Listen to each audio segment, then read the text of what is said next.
So, hi there. One second, I'll have to check if my stream is running, and it is. Hopefully.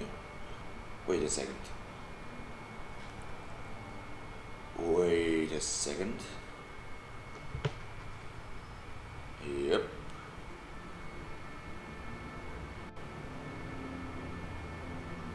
It seems to be running. Sure. Yeah. Yeah. The stream is running, which is great. So, it's part 3 of my series on Warhammer Fantasy. Warhammer Fantasy. No, it's a real problem. It's my third part of Warhammer Fantasy in 2.5D. A game that I think, in my opinion, is way better at representing Warhammer Fantasy than Total War ever was, despite graphical,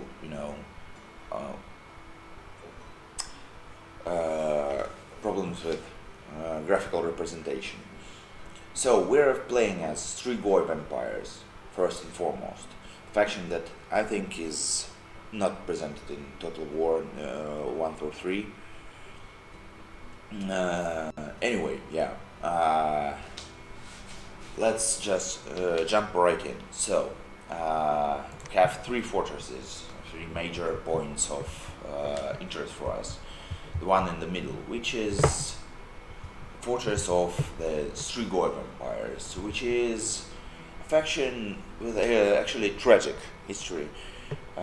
These guys were the most benevolent vampires, the most, friendly to humans and mortal races, which were shunned by their peers, other vampires. Their kingdom was lost, they were forced into hiding, many of them went insane.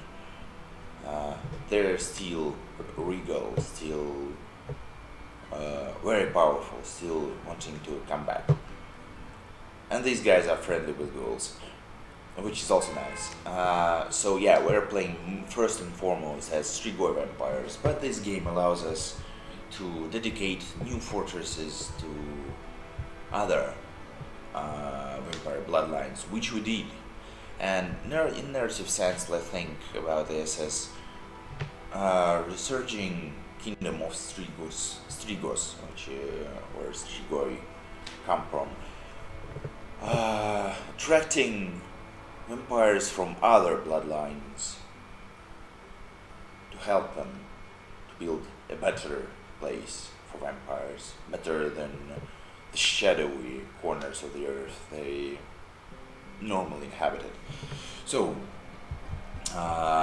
in the north, in the Copper Canyons, we have erected a fortress that now belongs to the von Karstein vampires. So von Karstein, you know them, you love them probably.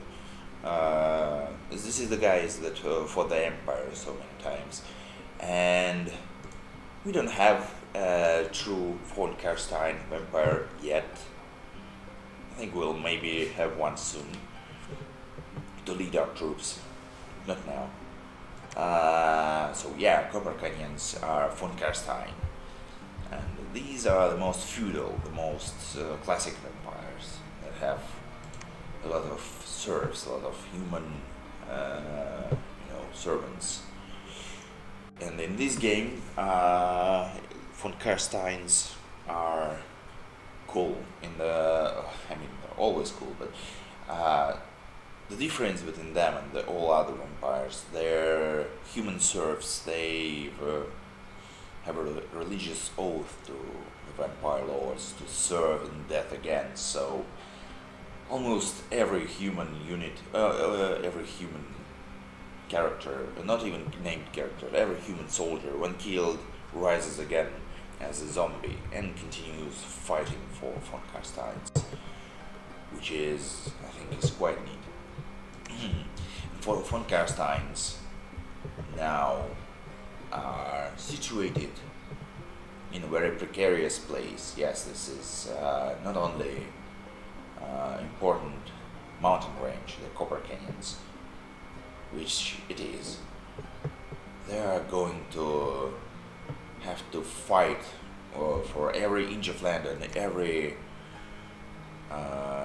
little piece of resources, and we need resources to equip our armies against the Beastmen, which are the chaos horde of raging, relentless, murderous, we think so,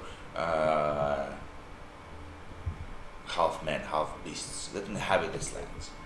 And it will be a difficult fight because the beastmen are always eager to raise our temples, to get our fortresses, because they have, by mechanics in this game, they get significant benefits when they raise civilized areas.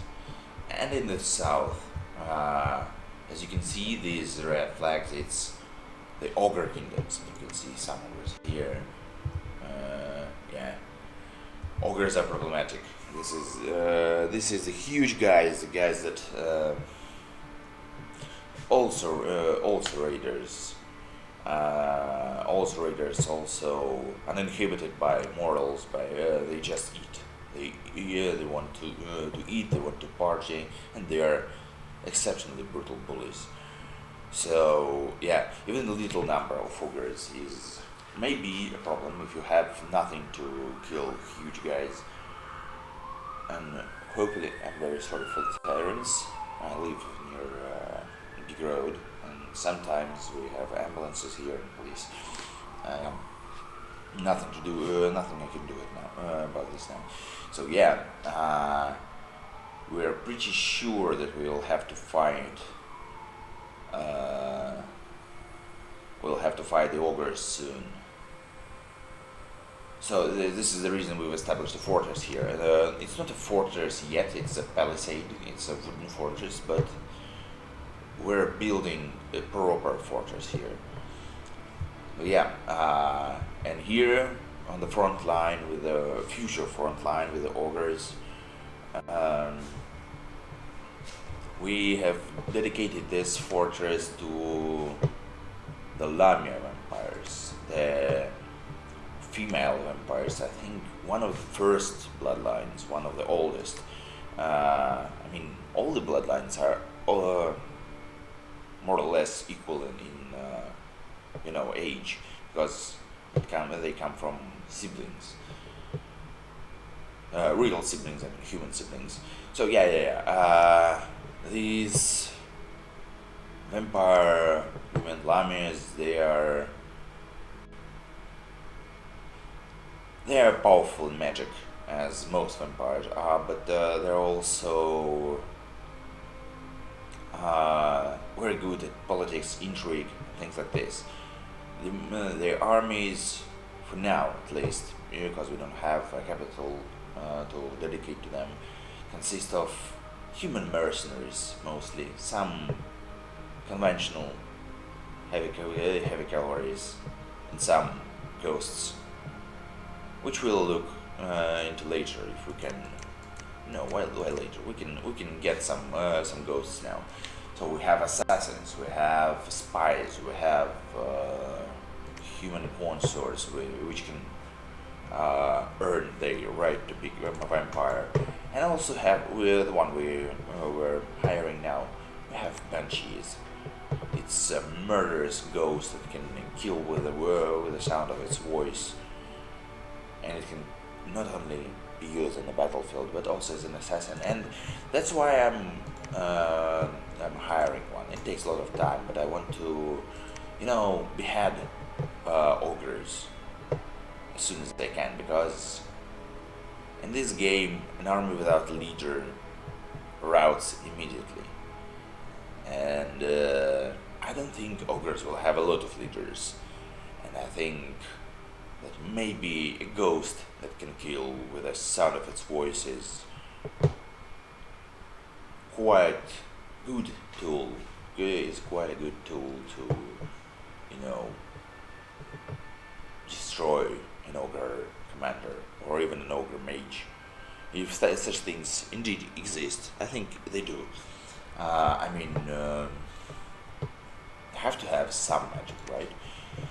So yeah, I've been hiring necroman. Wait.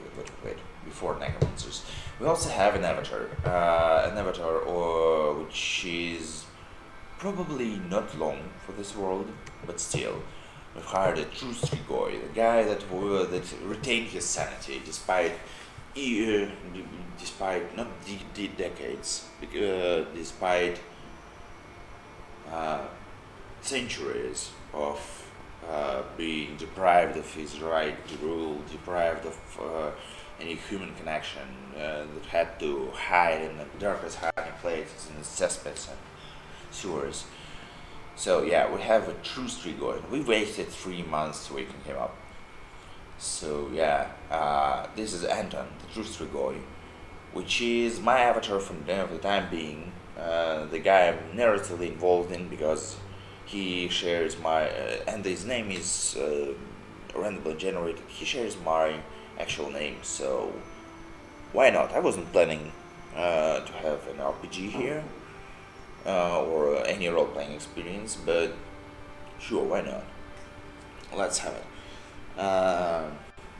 So yeah, in last battle, the enemy who could hardly hurt him because yeah, no, being a true vampire, when you are surrounded by normal human militias, you are not actually in a big danger. He wasn't. But anyway, somehow being in first combat in centuries made this guy afraid of fighting, which is actually not a huge problem because, as you can see, he is still very brave. Because as you can remember, I've already explained, but let's explain it again anyway. Morale 10 is average for a human, and 15 is on par with elite heavy cavalry that has been learning to fight for their whole life, like paladins, like real elite. So despite his PTSD, he can power through, and hopefully he has recuperation that unit heals its afflictions over time. I'm actually not quite sure if recuperation can heal, psychiatric problems, but it would be cool if it could. And by the way, maybe it's time for this guy to, yeah, the guy Anton should go back to our home province because we want this forest because it's very resource rich and it could be taxed by our capital, because our capital can tax up to 2 provinces away. So this would be pretty neat to have. How much resources do we have? 72. And how much does our castle? Is our castle able to grab? 45%. So yeah, we want half of these resources, please. But until then, we cannot attack it with. His army consists of one Wargolf, which is really powerful, but and one rider on a crippled horse. Yeah, this is not going to work against 50 guys. I assume that Anton and his Wargolf can deal with most of them, but I don't want them to get too hurt. Yeah.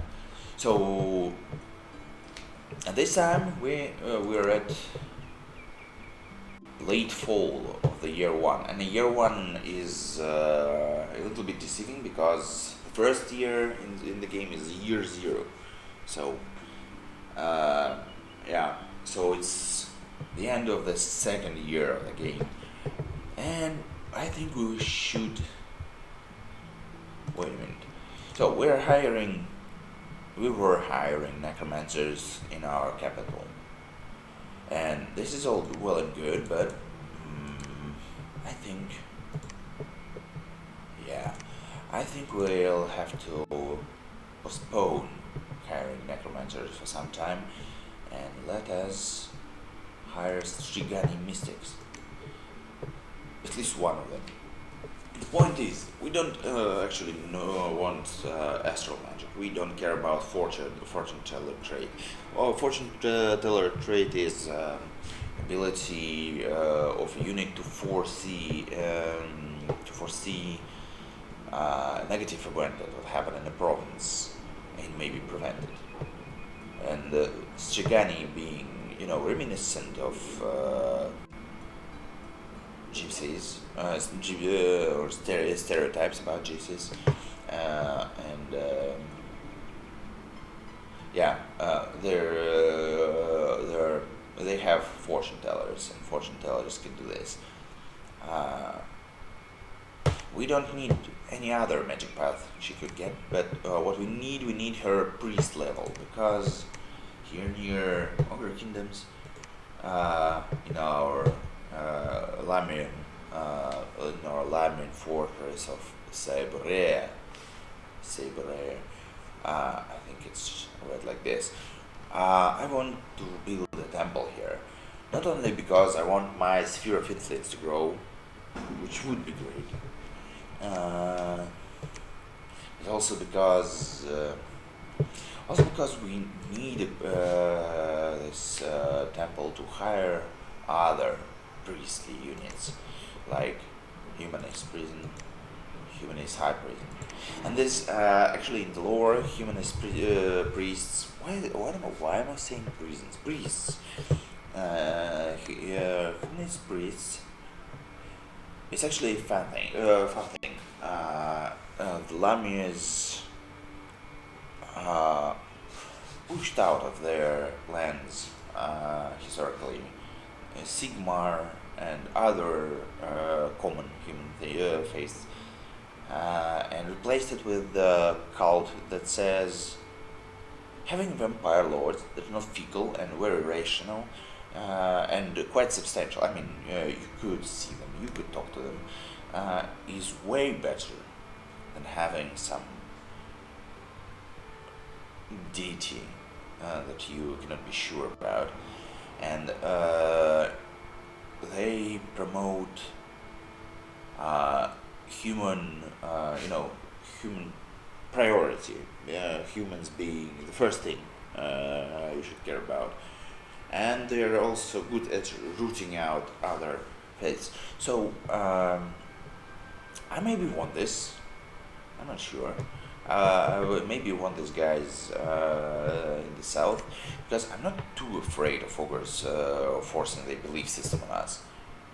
I mean, technically, but this could help. And as I understand ogres, they're quite powerful in blood magic, and blood magic means devils, and devils and demons can be banished, and priests wield banishing spells. They are not very precise, but quite powerful. So maybe I want this. And the other thing, in this game, you see this bright border. This is our sphere of influence, our dominion. It is spread by priests, it is spread by our prophet. Yeah, if we have none at the start of our turn, which could happen, not now, obviously now we're quite safe, but which could happen, if we lose all of our dominions, we've lost. And how do we win? Well, we could destroy every other faction's dominion, which is quite difficult, because you have to really invest in it. You should really push back. But now, it's possible, it's doable, but we also have another way to win. Another way to win is to gather 7,000 thrones of ascension, which would literally make our one of our units, which we don't yet have because it's imprisoned. It will make it a god, and when we make it a god, everything else is good. There are 9 thrones, so we need to 7 out of them. We have this throne. It's not claimed because it's throne of misfortune. We don't want misfortune. As soon as we claim it, we will have a lot of misfortune in our life. We don't want that. We'll claim it later. And we can see there are 1, 2, 3, 4 more. So it's 5 thrones. So we have our goals in our sights, but I don't think we have to worry too much about thrones at this point. We need to develop our nation, and we can. I am foreseeing a war on 2 fronts soon, against beastmen and against ogres, because it's only natural. We will not be living in peace. No. It's an impossibility. And this better, you understand. This is Warhammer. There can be no peace. And over here, our scout regrettably died, but we know that we have Nuln here, which is an imperial province, and it's mostly, it's mostly normal, regular imperial province, but they have, as most imperials, they have strong access to strong mages, which could be a problem because,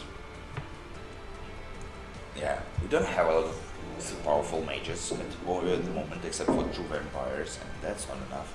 And powerful mages could really steamroll through our undead.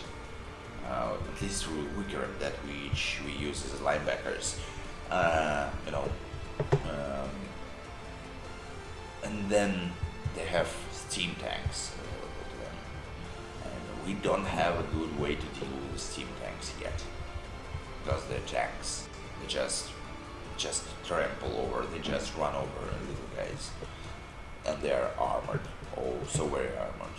So plan for today, for this month, is for Anton to start going back to the capital, and to claim an army for himself. And let's not forget, put the necromancers for the next. Okay, here we're building a fortress, and we have a little plan. I'm hiring pikemen, mercenary pikemen, which is not very, vampire specific unit, at least until you consider that Lamias use mercenaries for the most part.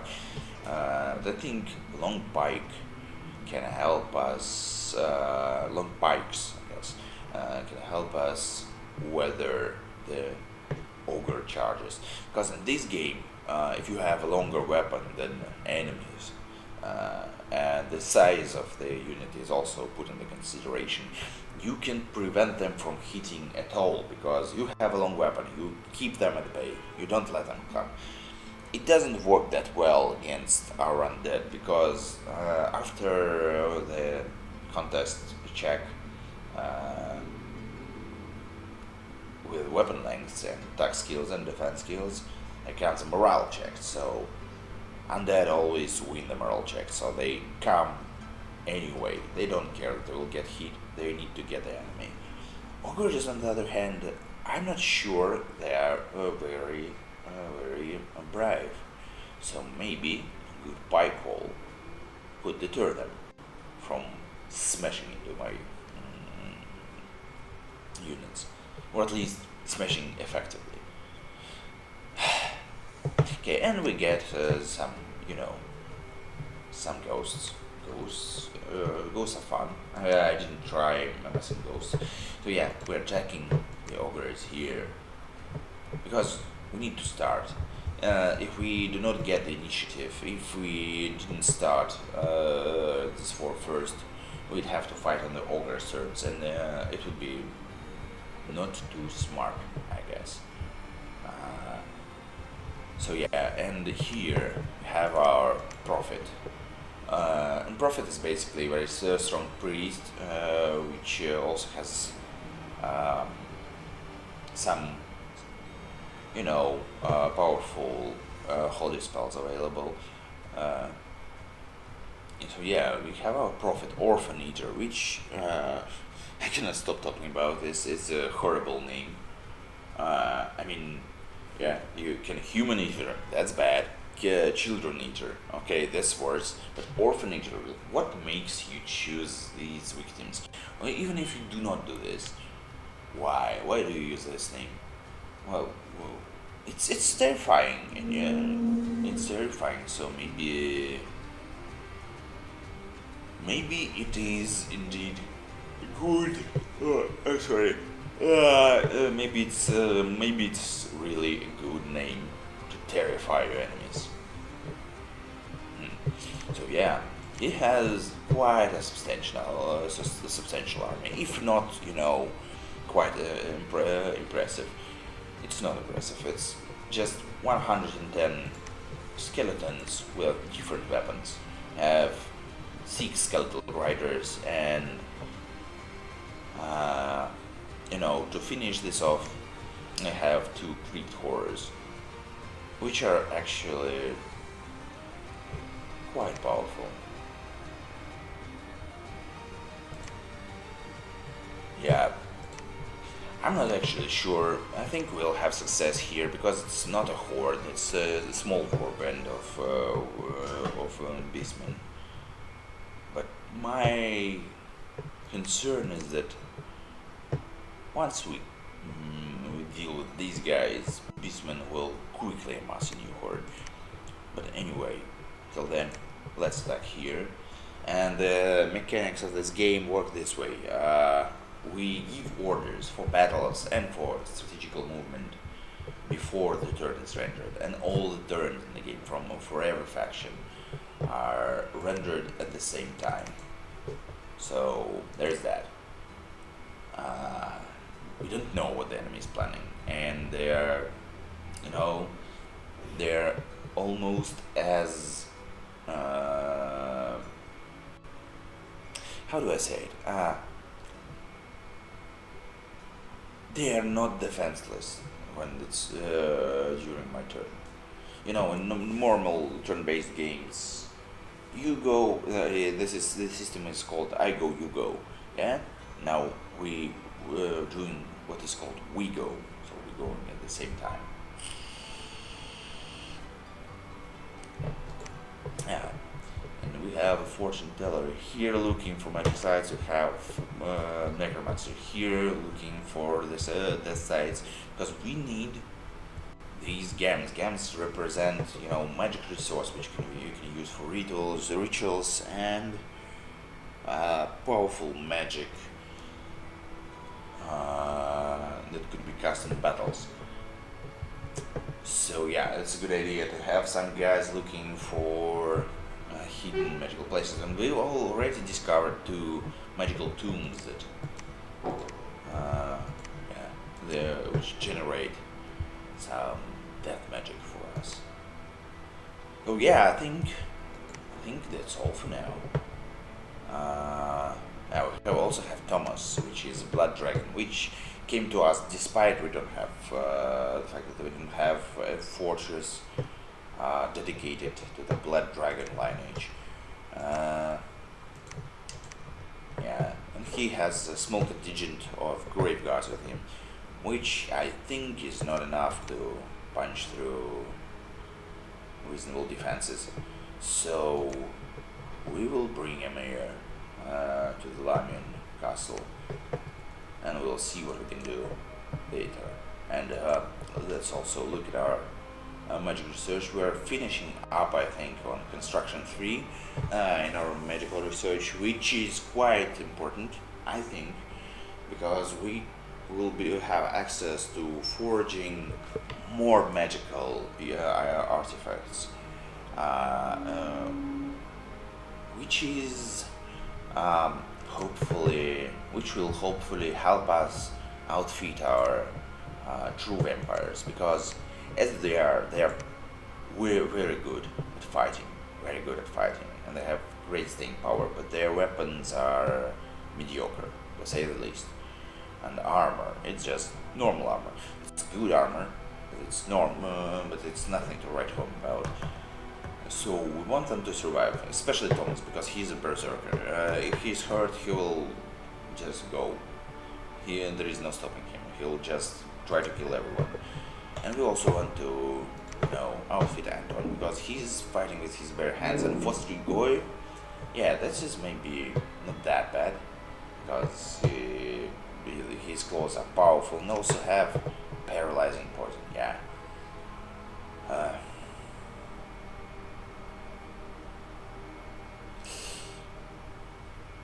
which is maybe good for fighting something big, but also paralyzing poison. The damage is reduced for large targets, so it's not as paralyzing for something huge. Maybe we want to look when we finish construction. Well, maybe we will look what kind of weapons we can forge for them, for him, I guess, to have more staying power in the fight. Maybe shield, maybe armor. Yeah, and next, after this, we'll be going for Enchantment 4 and then Enchantment 5. Enchantment allows us to summon undead not only by using our golden resources and time, which could be spent, summoning something more impressive. We could use our necromancers to summon a whole lot of skeletal warriors, and the more enchantment we have, the more effective our rituals are, and also, the more options of the more types of undead we can now summon with our magic. And at level 5, and this is what we're looking for the most part, we will have Corpse Giant available to us. Corpse Giant is a powerful weapon, because normally giants are quite cowardly. Corpse Giant doesn't care. Undead doesn't. They do not shroud. So yeah, looking forward for this. And if we have Corpse Giant, maybe this is they will be the only thing that will be good at taking out steam tanks when we meet them. But it would, I think, it would be also useful against any faction, actually. Yeah. So let's look at the second month of fall. Let's look what happens with when we attack our enemies first, which is a gamble. We're starting 2 wars at the same time, but I think we can pull it off, because even if we fail, we can muster quite huge armies very quickly. So here's hoping. And if we're successful now, we'll have access to a lot of resources to keep reinforcing our undead ranks. Or actually, with von Karstein and Lamias,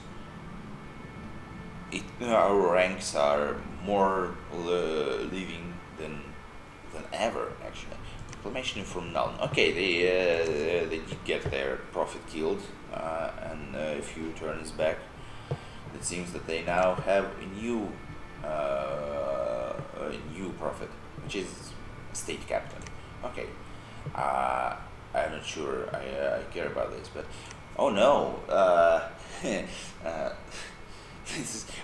it's strictly emotional, because I loved how there was a skeletal rider on a very, very, very crippled horse that could hardly move. Not because I like suffering. I don't think the skeletal undead can suffer. Yeah. So the horse finally gave up. It fell into pieces. That's a shame. So yeah, let's look at our fight against their beastmen. Let's assess the situation. Let's see what they can do. So the great thing about them that they never out. So I think we will win because wait a minute. Let's look at the units. So Angor, shortbow, club, morale 8. So they're cavalry, and they have quite mediocre stats. Okay, who? You're Gore. Gore is also cavalry, at least. Yeah, they're okay. They're not cowardly. They're I think a little better because base morale is 10, but the circumstances make them a little less, you know, sure in this fight. But their stats are actually attack and defense skill and also strength. They are more substantial than common humans, so they're buff. They're buff and skillful. Something to know and to keep in mind. They also have astoundingly ring mail, which they don't have in the picture. So they are armored actually. So I assume they are not. Their armor is not great by any mean. 8 protection is almost nothing, and I think it's cuirass as something that only covers your torso, not your limbs, and I assume it's not very good protection. So these armor can easily be defeated even by short bows, which we don't have at the moment, but still. So they have good skills. Their defense.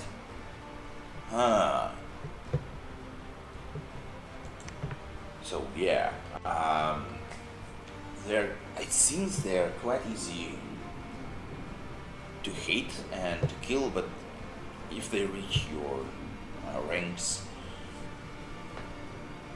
they are a threat because they can kill a lot of guys. So we have to think about how. No, we don't have to think actually because our undead they will never out. So I think we're good against these guys, even though they have a lot of HP, which again 10 is baseline for an able-bodied human. Do we have any other kind of enemies here? No. We have Angor with a spear, which is basically more the same. They have pathetic armor. Yeah. And who are they led by? So this is Wargor. Okay, Wargor is not impressive. He has good weapon.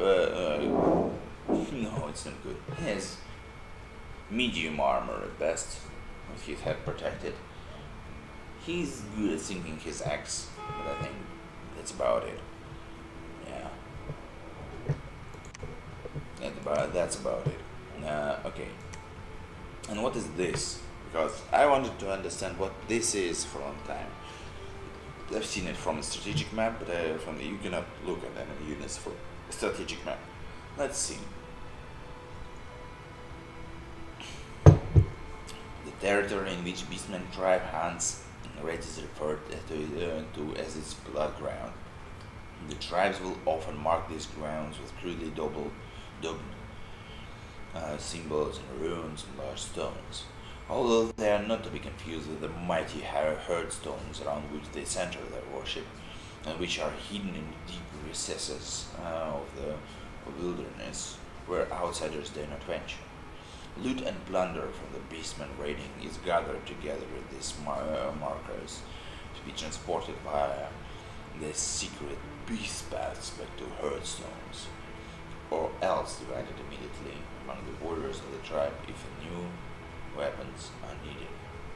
This is the closest the beastmen come to having any system of taxation, trade, or commerce than the other races would recognize.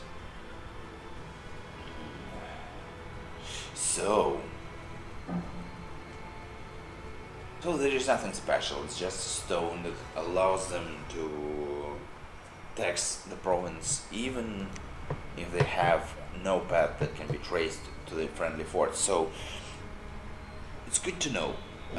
It's nothing too, you know, uh, it's nothing too menacing for us, but as it's auto spawning when in every place they have conquered, this thing allows them to receive money this from any province, even if it's not connected to their home province.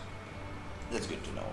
Okay, let's look. I think we'll defeat them quite easily, and the bows I'm not afraid of because skeletons don't care about bows. Bows, they care about bones. They're skeletons. So flanking maneuver, I think it will work. Oh, we've lost a skeleton rider.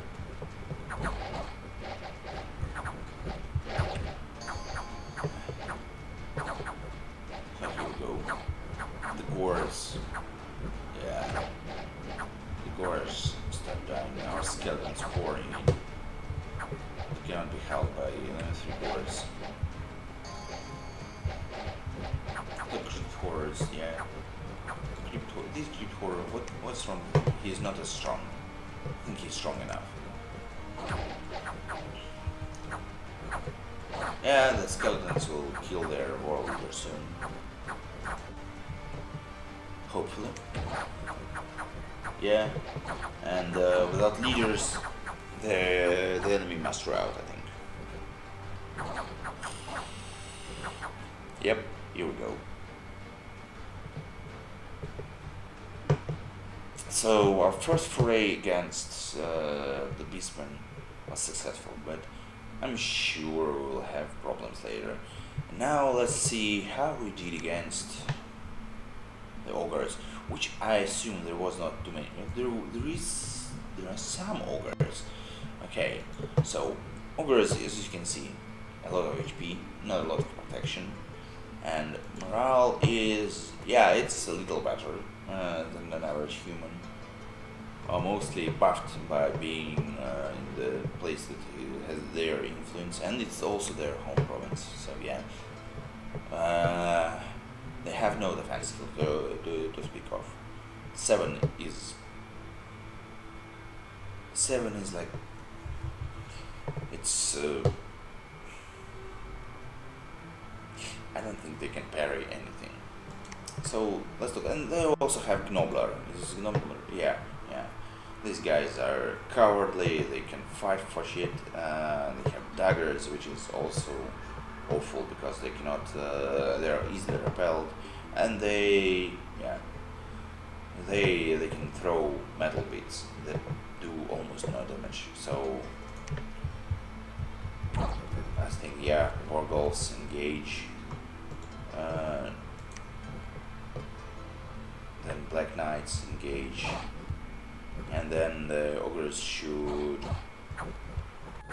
run as soon as possible because they don't have their chief. Yeah.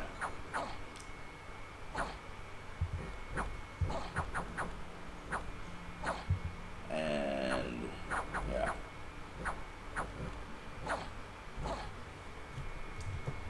So did we lose anything here? We've lost two skeletons. Yeah. That's perfect for us. Here we've lost 16 skeletons and then 66 skeletons again. Okay, so we don't have our flanking force for the next time when we fight the Beastmen. So something happened in Copper Canyons, which is the home of von Karstein's. Oh, the silver sarcophagus opened and terror rises from within, so we have battle on our hands. This is not something I expected because I thought that silver sarcophagus is just something, I'm sorry, something, we just get magic from, but it seems it was inhabited. And then something happened in Hazador, which I'm not sure where it is. Bed Harvest. Okay, uh, that's not surprising because it's almost winter, still. And then worldwide event secured. The most malicious stars are ascendant. The celestial spheres are disturbed by singularly bad omens. The night winds carry gibbering messages from the cruel stars. The insane call out names they should not know and spiders spin webs in patterns that should not be. Yeah. So something Lovecraftian has happened, and misfortune and magic are higher in the whole world, at least until this event is run its course. But it seems that it will stay here for some time. I don't think we can do anything about this, so creepy, but let's look. Yeah, something fucking slithered out of the tomb. Let's see what it was. Oh my god, what are you? You are a divine mummy. Okay, 195 HP and also fear, and also it's a plague carrier, so it will disease nearby units. So this is not such a big problem for me because I have undead mostly. So yeah, I don't. Undead normally do not get sick. Also death curse. Anyone killing this being will be cursed for the rest of his life. It's not possible to resist this effect. Okay, I don't care about cursed. I don't care about cursed skeletons. I don't care about skeletons at all.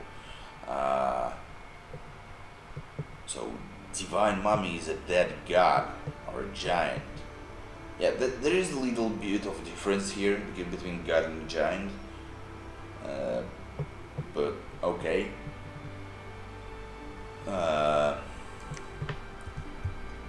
Let's see, what do we have here? We have a lot of zombies and some skeletons.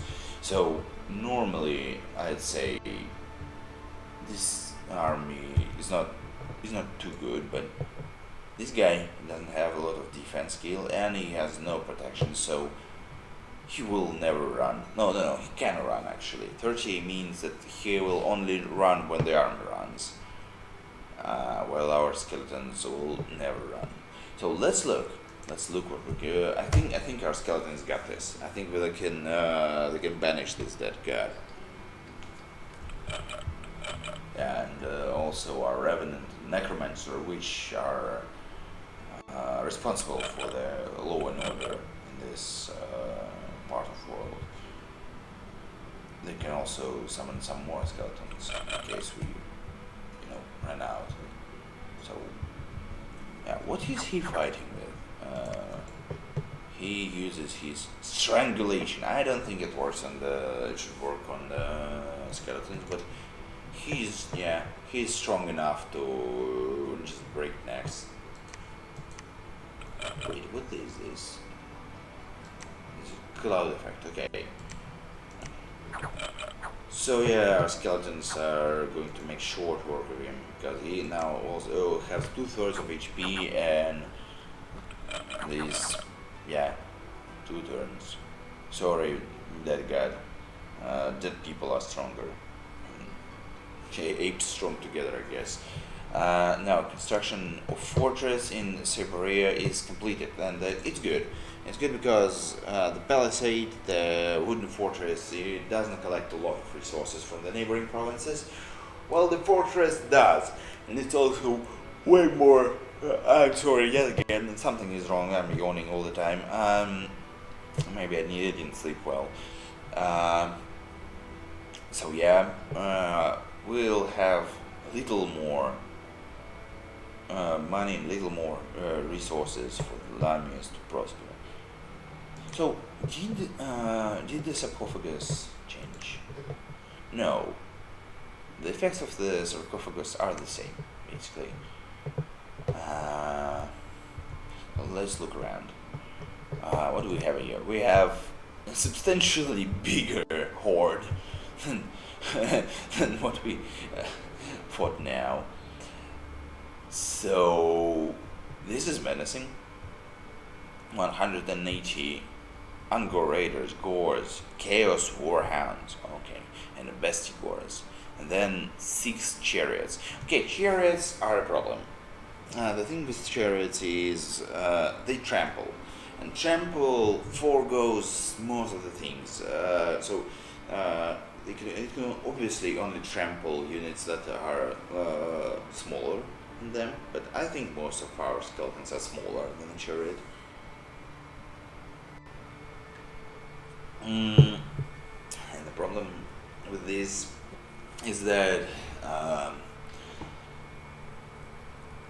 don't think skeletons can, hold their own against chariots. I think most infantry cannot.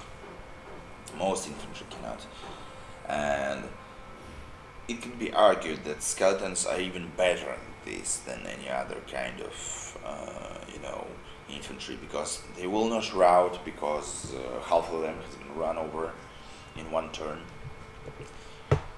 and keep on fighting. But yeah, that's not ideal, I think. So we should maybe wait. We should maybe. Okay, we're hiring halberdiers. I'm not sure. So halberdiers are way cheaper than grave guards, and while grave guards do not run, grave guards are better at fighting, and we also get grave guards with pole arms and grave guards with two-handed swords, which is actually sometimes better. I have better armor.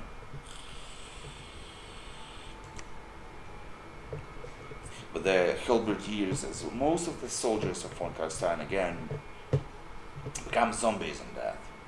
Which zombies are not that powerful, but I hope they will be equipped the same, so they can continue some fighting.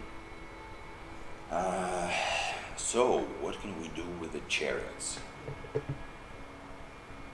What could we do with the chariots? We'll be doing a flanking maneuver.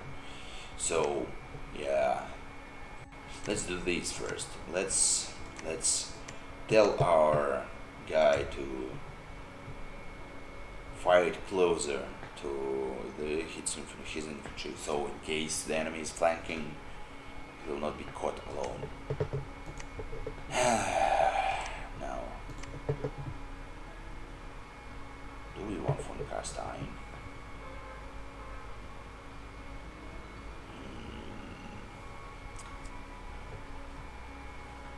So it's not too. It's not strategically too viable. I mean,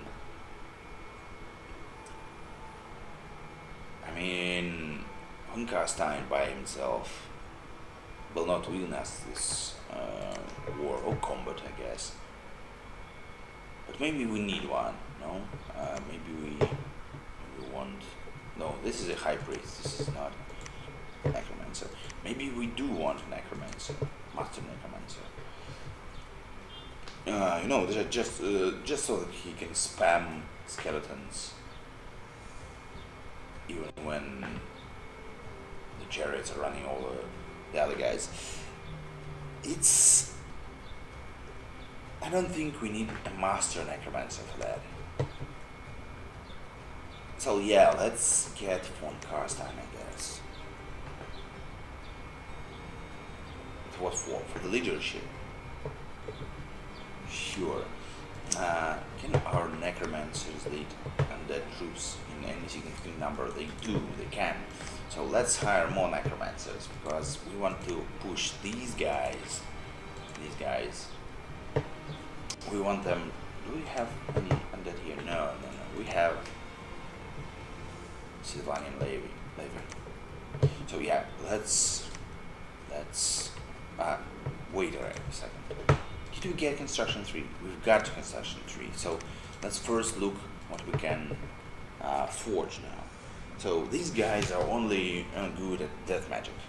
We can cast, so we can forge Baneblade.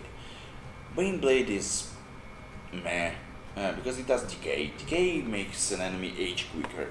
So unless the enemy is already old, it only matters when you fight guys that are. It only matters if you didn't kill the guy, because then he's old.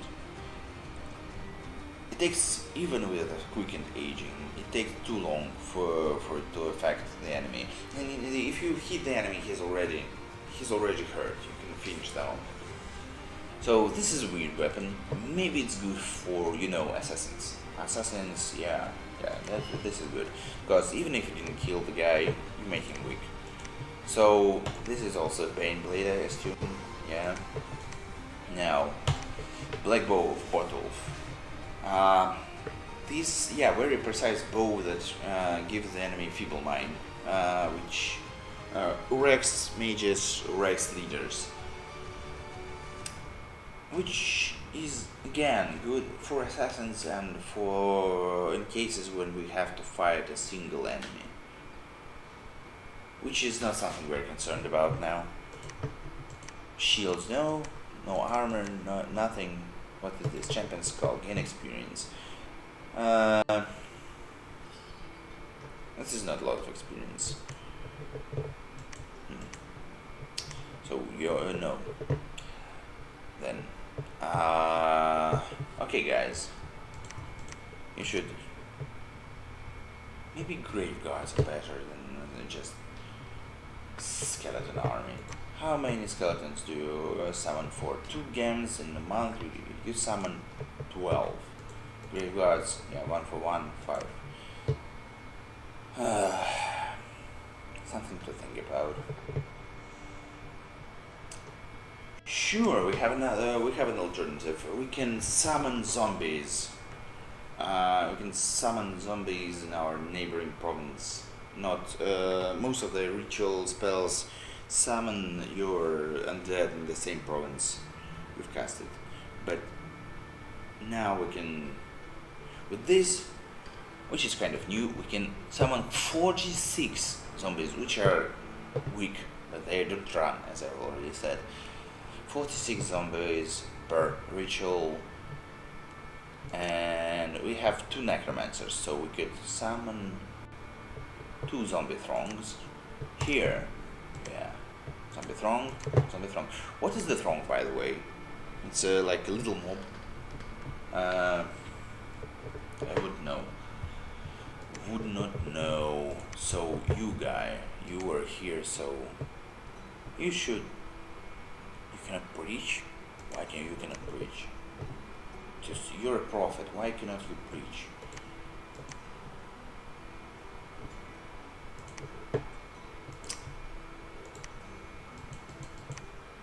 Anyway, so now, let's get our Vargulf back, and let's go here.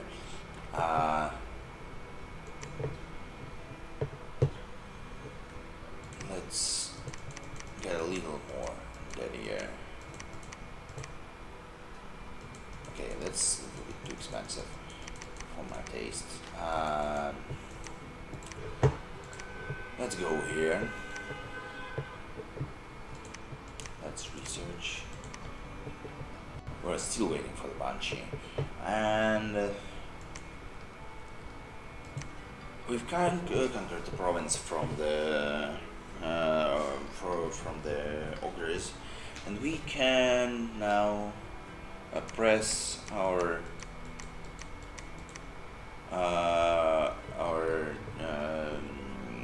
newfound citizens into the role of, not press, yes, this is mercenaries, so we can lure them with good money.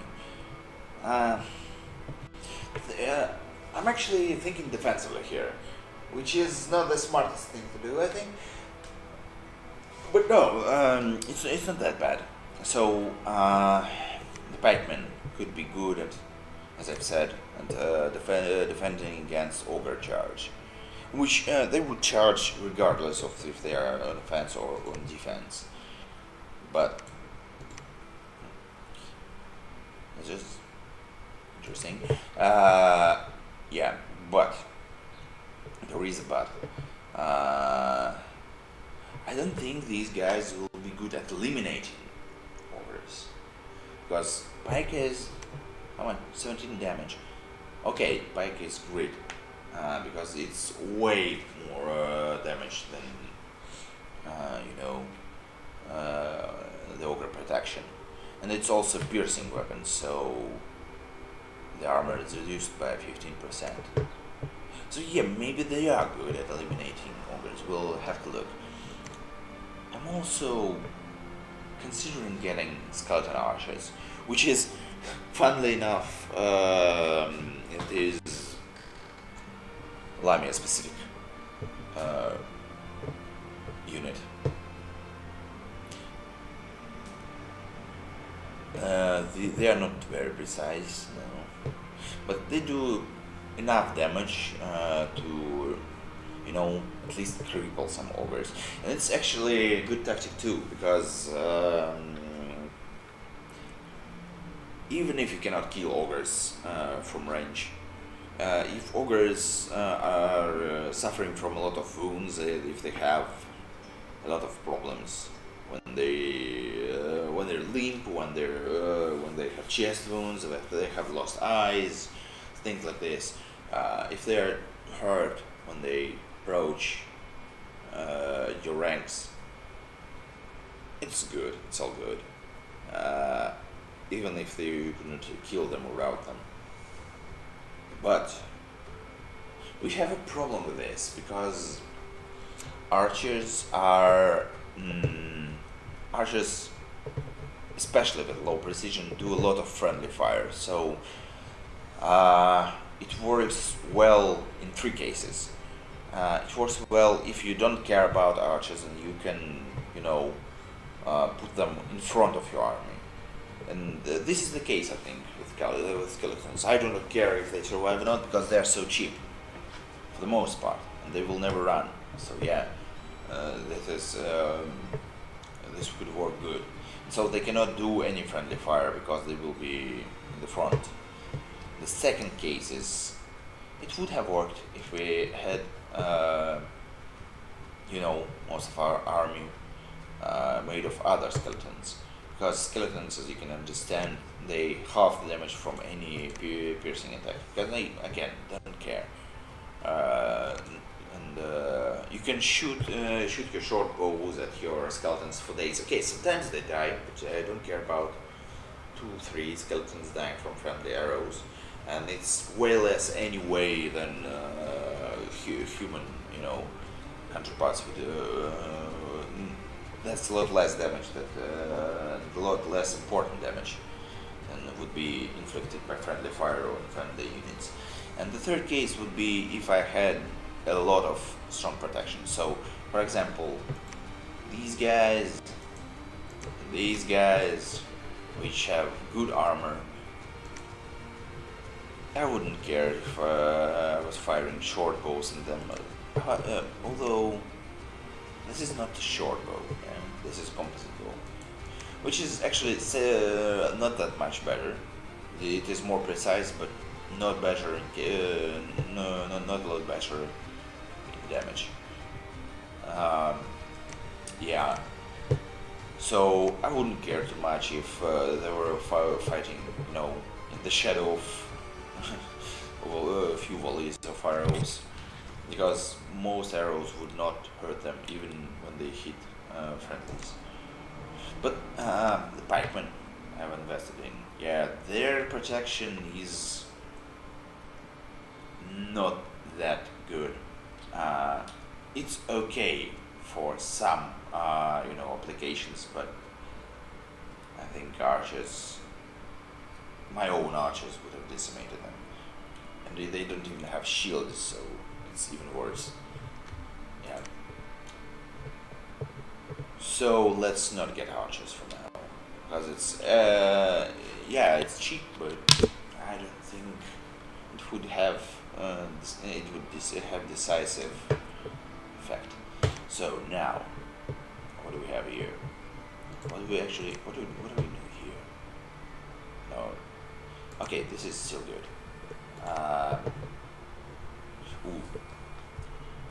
almost forgot. We hired a fortune teller, and we want a fortune teller to go here and start building us a temple. Okay. So the last thing, not the last thing. We have conquered this province, which is cloud-capped spires, which is highlands and rivers, and it gives a lot of resources and a lot of money, and it brings it here. Sure, we need to go over the river, I think. Yeah. And what is our army here again? Vargals, which I think are more powerful than ogre war chiefs or whatever they're called. So they can most probably kill a few ogres in the same turn, every single one of them. So this is good. We have knights and knights and some, skeletons in case we'll need to keep ogres busy. So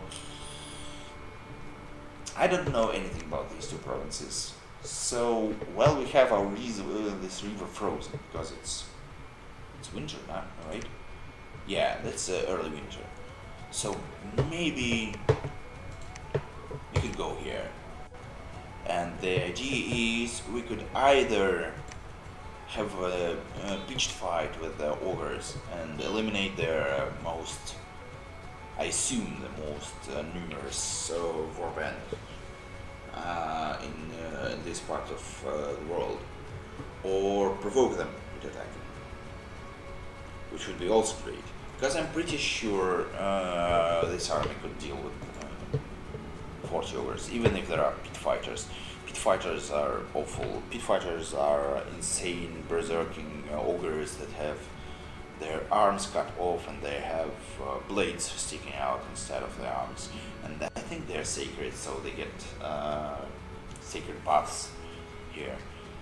And there are also two gorgers. Gorgers, it's something like ogre ghoul, I think. Okay. Yeah, let's go here. And it's a waste, yeah. If it's a waste, I think it's even less valuable for us. So yeah, and we have to think. We don't have a lot of defense here, and let's put some here. Every time the war starts, I feel very constrained because I don't have enough money to do everything I want, and I cannot save money for big things like building fortresses, building temples, and so on. So, what do we have here? Ooh, have a lot of army saved for the future. We have a lot of knights, a lot of wargals, a lot of creep warriors. So as soon as Anton is back, and yeah, look, he has regenerated his, he was able to get rid of PTSD. Congratulations, Anton. This is actually great. I respect you as a resilient person. And I assume he was resilient because I should have known, because he has endured a few centuries of shame and humbling without getting insane like most of these people, and without getting too bestial. So sure, okay. And before we go, before we finish this turn, let's look what our fortune teller can forge. I assume not much. Enchanted sword. So this is just a good sword. Okay. With a little bit of magical, but enchanted spear. Okay, it is good, I guess, with not a lot of damage. Uh, again, 7. Let's look at him. 7 plus 21, it would be 28.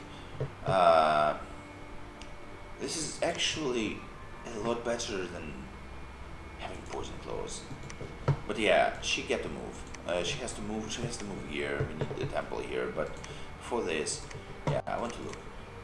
Enchanted pike, which is a two-handed weapon, which we don't necessarily like, because this is a lot, a lot less attacks. Twice as claws is 2 times attacks, and he also cannot get a shield, which would be useful. It would be very strong in his hands. He could repel. I don't think he needs a bonus to attack, actually. I mean, it's always good to have, but I don't think our Strigoi can even miss. So, Enchanted Shield. Enchanted Shield does not penalize defense too much and adds a lot of parry, and has a lot of additional protection. So this I should consider making. This is good, and it doesn't add a lot of encumbrance. So our Strigoi can keep casting for the most part without too much of a penalty. This is also important. He doesn't have a helmet, so any headshot is problematic. So serious headshot is problematic. Let's look. Enchanted helm, no encumbrance, and some decent protection. Okay, how many astral pearls do we have? 7. But we can get more because we don't use, for example, nature guns.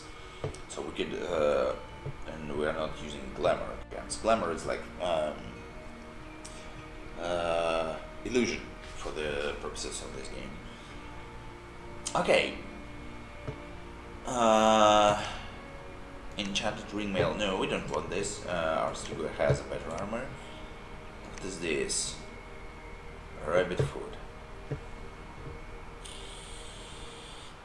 It would have protected him. It can protect him from a single attack that would kill him. No, that would injure him. Once per month. So no, I guess. So maybe we want, no, not enchanted sword, enchanted spear.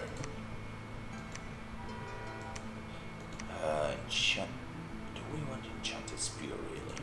Or sword? Because sword adds 25% of damage after the armor, and most of armor like 16 mostly, sometimes 18 or 12 or 20. So 25% is quite substantial actually, but it's not long and its bonuses are terrible. Okay, you should move there anyway, and actually let's, we cannot hire a necromancer, we don't have enough money. Even if we remove this, I don't want to stop producing powerful monsters, so let us wait, let us get another necromancer, and then let us get master necromancer, because I think these guys, they would give us a little more diversity in magic. I'm not sure I would use it for rituals or something like this, but we can look what we can forge with those. Because I mean, maybe we'll have something better than just, plain, +1 spear, which is, it's not +1, it's It's difficult to think about this in D&D terms, but anyway, yeah, diversity is great. Maybe we want Strigoi, which is cheaper to have than Master Necromancer. Why is that? Because he has less guaranteed paths. He's a better fighter. Uh,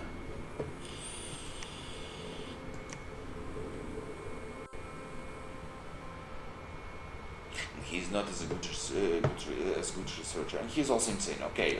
So these guys, I forgot. These semi-insane guys, uh, they will not be. Some of terms insane guys don't do what you wanted them to do. So yeah,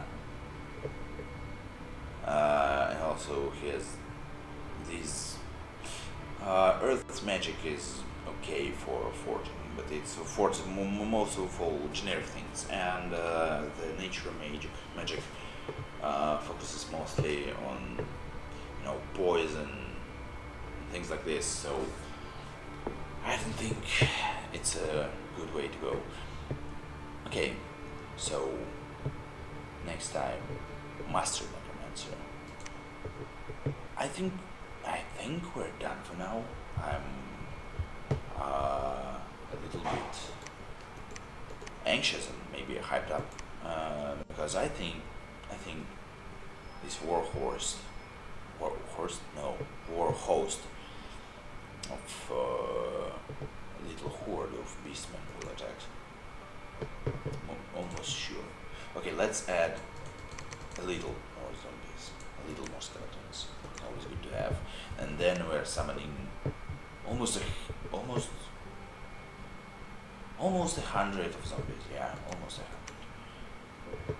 So let's go. Yeah. Hi. Sorry, I didn't see chat for a while. There is multiplayer to this game. There is multiplayer, but you can play simultaneously in servers. You can play PBM if you know what it is. Basically by email, by sending turns to your opponents or to the server. But no, this time I'm playing solo because it's quite difficult to find. First of all, it's quite difficult to find opponents for a mod game. It's a niche game, so even playing vanilla is not that easy. I mean multiplayer, and then it's a strategy game, so it's turn-based and it takes quite a lot of time to play multiplayer, and then it would not be very streamable. And having a stream for a single turn, a separate stream, it would be suboptimal, I think.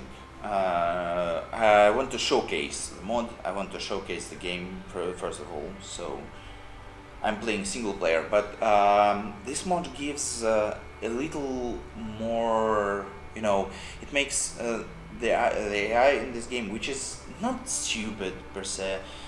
It's not great.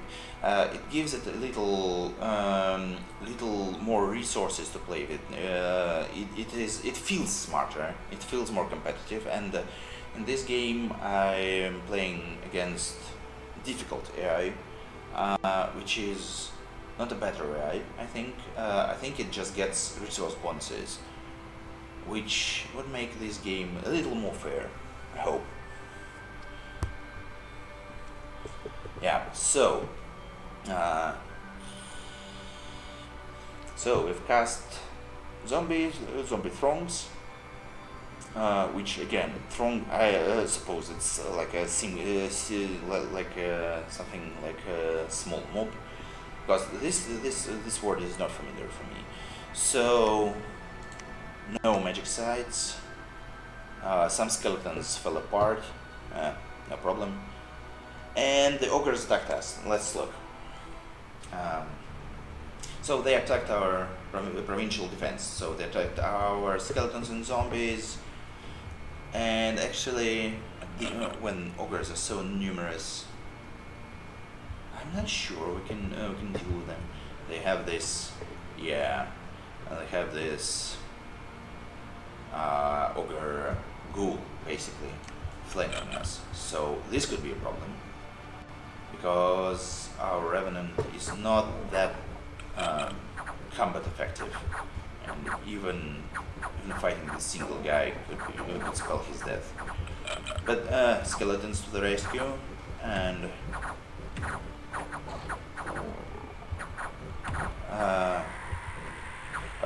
what do you mean? Streaming for 8 to 10 hours? You mean in a row? I don't think I can manage this. I've just started streaming, so I try to fit in like 4 hours a day.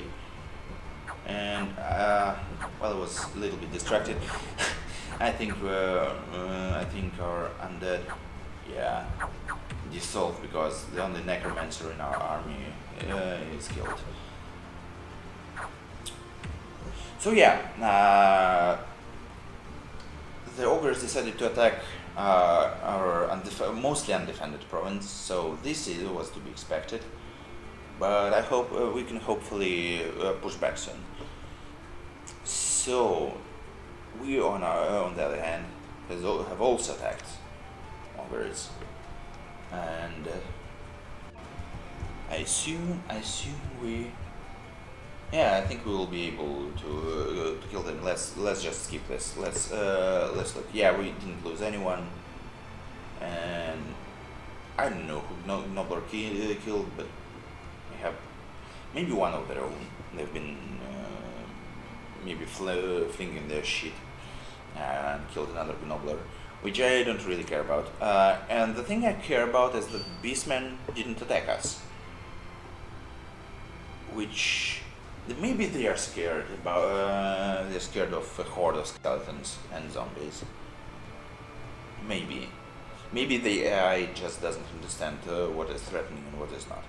Maybe it just thinks in terms of numbers.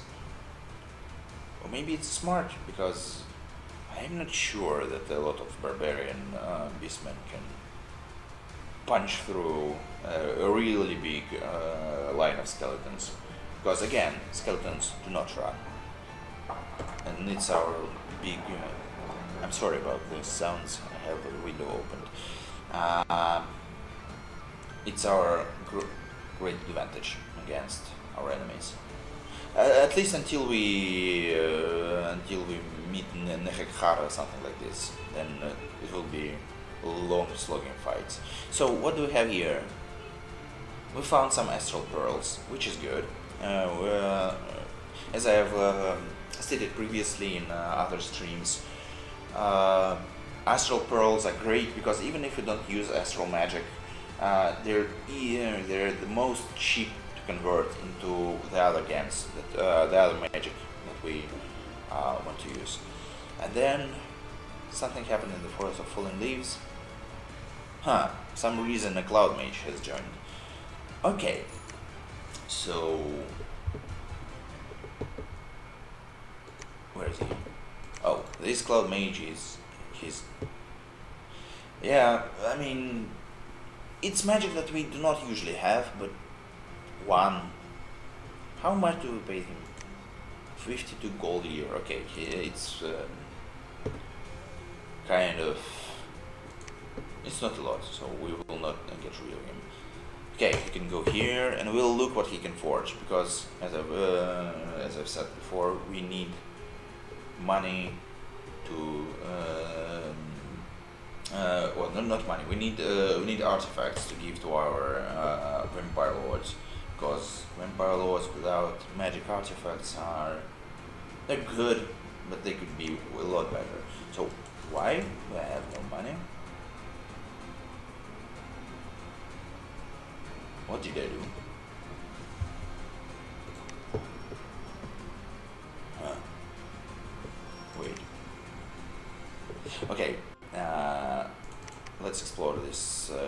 soldiers. So we have 40 Black Knights, which is a force to be reckoned with. They will attack rearmost enemies because it's the most effective way to use knights. This is cool because they're very cool because they're basically as good as any knight, but also have magical weapons and they never run. So, and they require no upkeep as most undead. So, no downside to them actually. We'll then, I want then have, no, what am I doing? I want to have, the controls in these games and sometimes they're difficult. So I want some light cavalries going around here and attacking the enemy archers. And then we'll have we can have a battle line of creep horrors, which is, in my opinion, a very impressive battle line, especially because they're corpse eaters and they're regenerating, so they can weather a lot of arrows and they're quite swift. They're almost as swift as cavalry. They have 3 attacks and they're corpse eaters, which means that if there was a battle in the province or a plague or something like this, they eat corpses and they get they improve their maximum HP, which decays very slowly. So the more they fight, the more spongy they get, the more difficult they are to kill. Then we have Wargulfs. So this is our most powerful army, I think. We have Wargulfs, which should just attack the rearmost enemies again because they can fly. So maybe we don't want these guys to attack rear. No, we don't know. We do not want these guys to attack rear. We just want them to attack. I want to help them to make them help the creep horrors to hold the line. So we have an army, and let's reset recruitment because I want some money to play with. So I want to start making recruiting, I guess, master necromancers. Master necromancers give us access to other magic paths, which would be great for forging. And also they have 3 in death magic, and I desperately want to get to enchantment 5 because I need, I think, corpse giants, which otherwise would be only available if I've dedicated my capital or the enemy capital to the Necrarch bloodline, which can make corpse giants one per month, but still in their capital.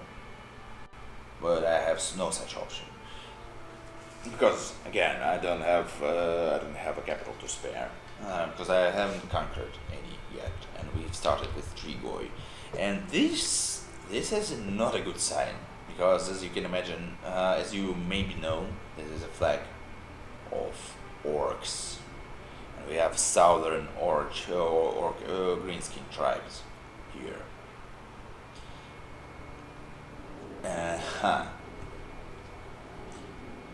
So something to think about. I think I want a fortress there, not there. Maybe no, I'm not sure that there. Maybe there. Okay, there is good actually. Okay, so we have to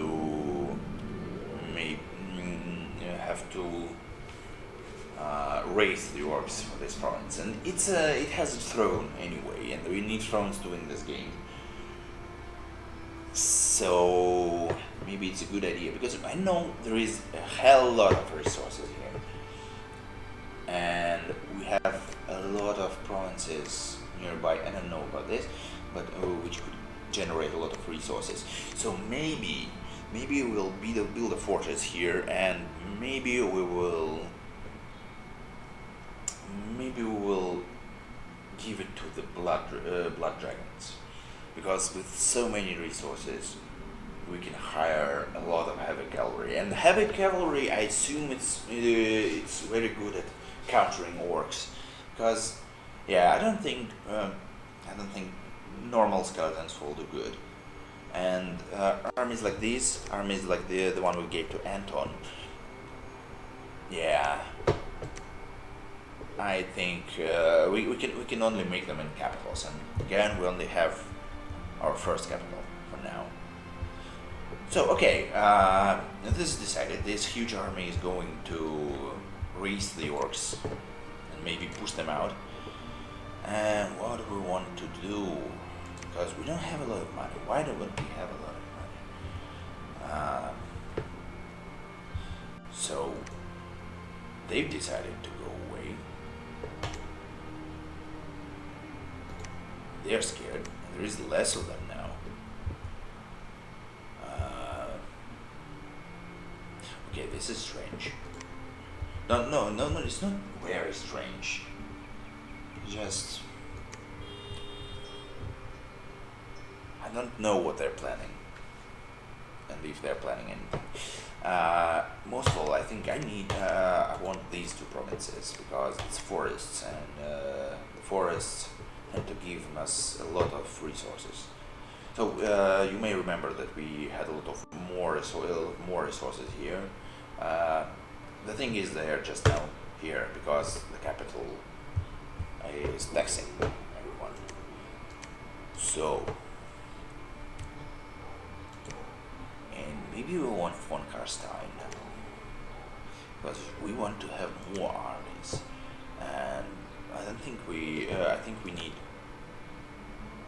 need, as we're making halberdiers, we need someone to lead them. Of course, we can use just human captains for this, but I think it's not optimal because they don't have a lot of undead leadership, and as these guys will die, they will become zombies. And I assume that they will stay with us. So let's summon or even wake up one of the von Karstein line. I think summon. Let's promise him honorable place in the Strigoi society. Oh, yeah. How is our research going? 143? Okay, it's going slow. Well, no wonder about this, because my mages are always busy, and they are not like the best at researching. So I have a lot of death gems. Gems or gems? My English sometimes is subpar, so not sure. Gems sounds better to me. Okay, give gem. Okay. Awesome. Gem. I don't know. So let's summon grave gods, I think, while we were waiting for our von Karstein. Grave gods are quite expensive to hire, and I still want to have my halberdiers hold maybe to hold the line to deal with very fat and with the guys with the beastmen that we cannot easily defeat, because halberds inflict a lot of damage and can penetrate their light armor with ease. So we've summoned a lot of them. This is less than expected. I thought we 1, 2, 3, 4, 5, 6, 7, 8, 9, 10, 11, 12, 13, 14, 15, 16, 17, 18, 19, 20, 21, 22, 22, 23, 24, 25. What the hell? Wait, let me look. This is strange. Zombie Throne. Number of effects 14 to 6. Why? Up to 45 because yeah, it raises on buried corpses. So there is no corpses, so we could not raise more. Okay, something to consider for the future. Okay, let's no. Let's have these guys, yeah, slowly. What can you do? Oh, they have afflictions from the beginning. Okay, they're all linked. What? We can. I mean, it's. I think it makes sense. They're dead anyway. Not many people die with their body intact. Oh my god, this is pathetic. So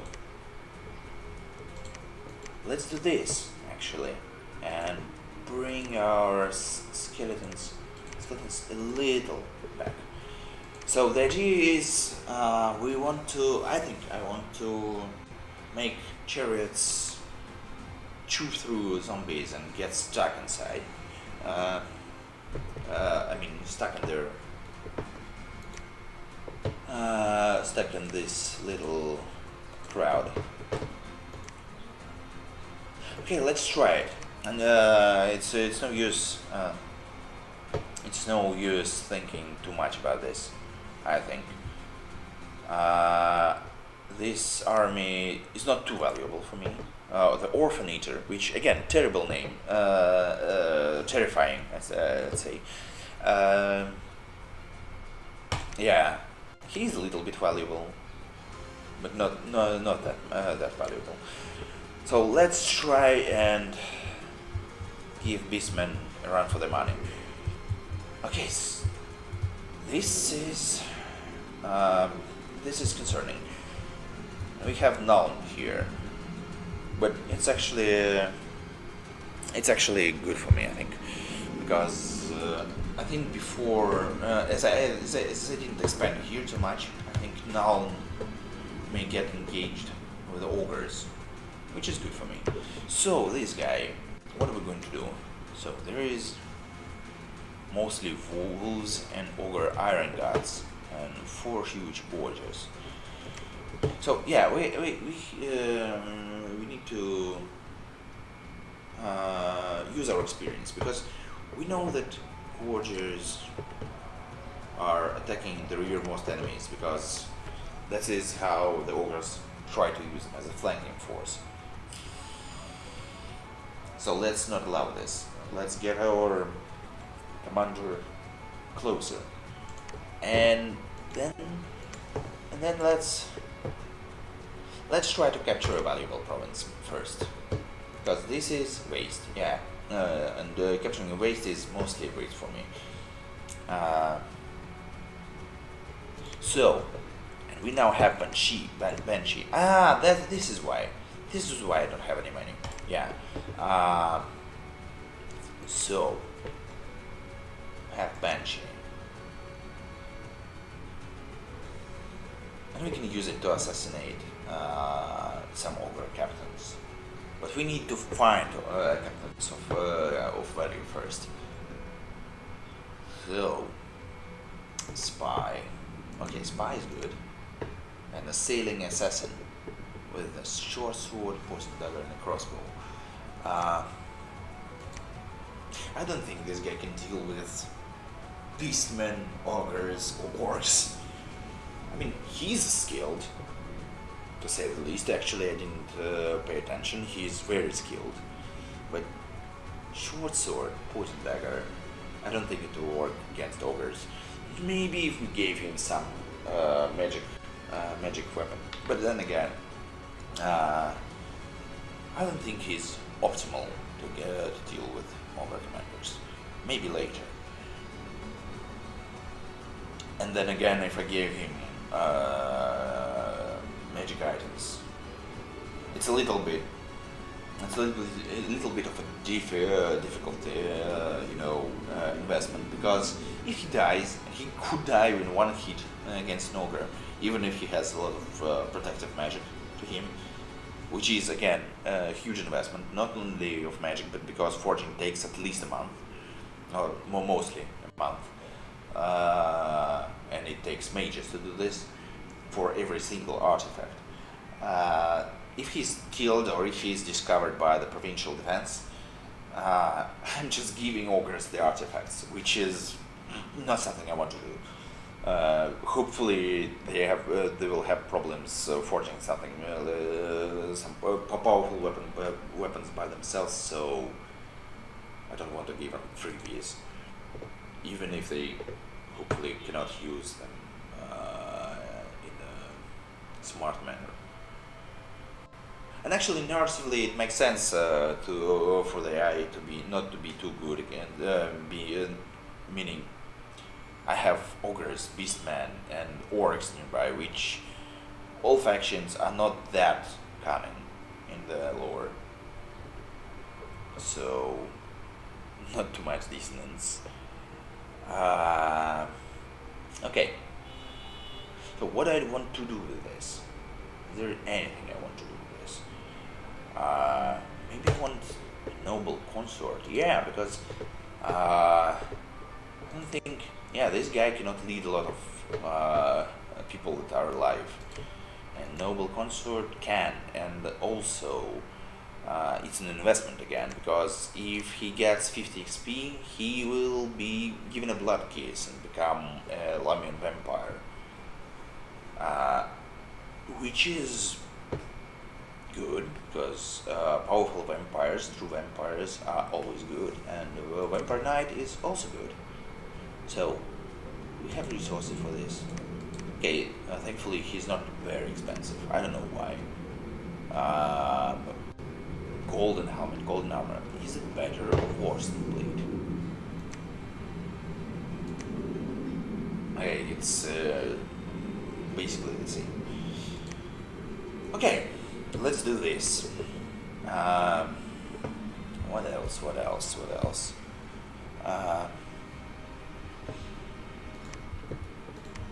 So this we've taken care of. Here there are some grave guards. We're not building anything in our capital, and I'm thinking about Strigani warriors, which again I'm not sure. Why they're sacred in this game? Because it's not just Strigani. It's Strigani warriors which protect the other Strigani. Okay. They're not at all impressive, and we don't have our most powerful buffs now. So our bless for the future, when our Dracolich becomes incarnate, which. Okay, for this game's purposes, for the Warhammer, let's not think about him as a god. We'll think about it as a weapon, vessel for which could help the vampires to transcend immortal reality. Okay, so let's not think in vanilla games terms. So when he becomes incarnate, the bless will give us an ability to a 50% chance raise any guy that we've killed as a zombie instantly. So now we only have Blood Surge, which buffs our blessed creatures when they kill someone. And I don't think it is worth to hire them, and we can hire only 8 at the same time anyway. So not that many to make any difference, because we can hire seven Black Knights, which is a lot more power at the same time. But we don't have a lot of money, so as we do not have a lot of money, let's do the classics. Let's let's not fire. Let's recruit some chaff. And maybe this chaff for today would be find creep ghouls, because normal creep ghouls not too disciplined slaves. Corpse eaters, okay, they get better when they stay in the province with a lot of unburied corpses, but still, 2 attacks, yeah, but not that impressive. 2 attacks is great because it harasses enemies, because they lose defense because of multiple attacks. It's more difficult to defend against, more so when not single ghoul attacks, but a lot of them. Let's look spine.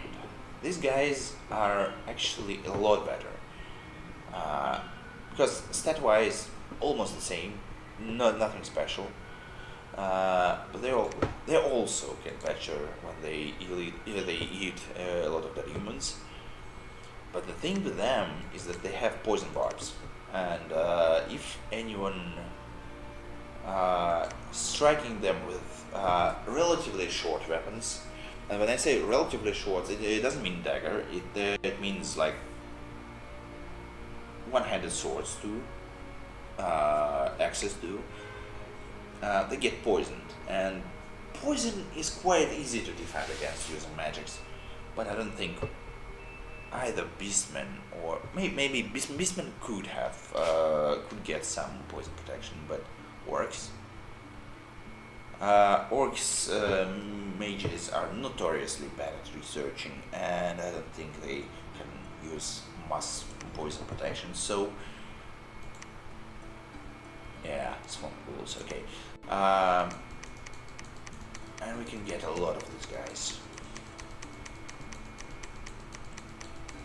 So even if they die quickly or run away, the basic morale is 9. Yeah, they can run away pretty quickly, but even if they run away, they can inflict some damage, and I think they're quick. 12, sorry. This guy's 6, this guy's 11. So, not too quick, okay. A little faster than basic humans.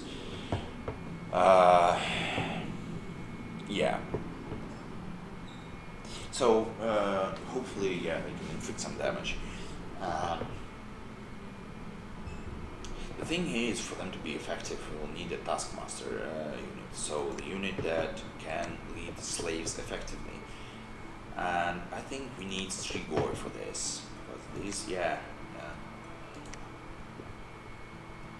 The thing is, in lore, Strigoi, most of them try to rule them dead fairly. Which is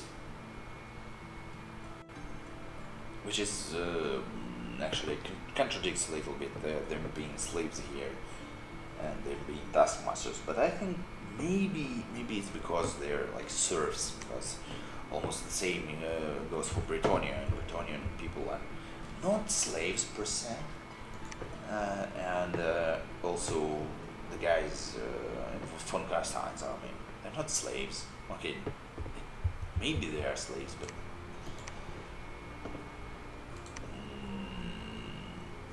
they are slave-like, let's say, slave-like.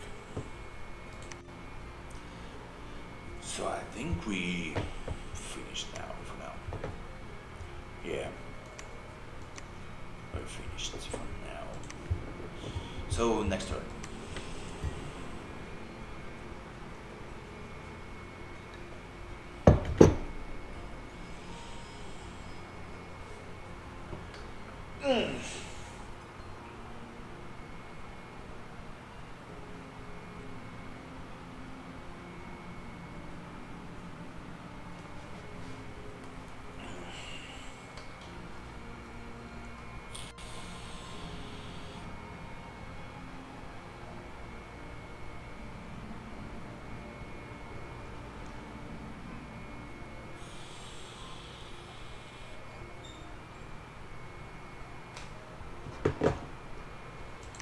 So we have found no magic size.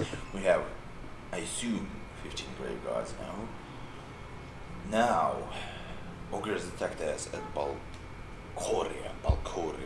Let's, yeah, Count Dracula, Balcoria. So yeah, this is substantial. Let's have a quick look at what they have. So gorgeous on the left, on the right flank. Gorgeous on the left flank. Let's take a look what they can do. They're berserkers. Okay, they're not very good at attacking. They have high morale, which is concerning. They bite, they glow, they have like 0, they have a lot of HP. So these guys, yeah,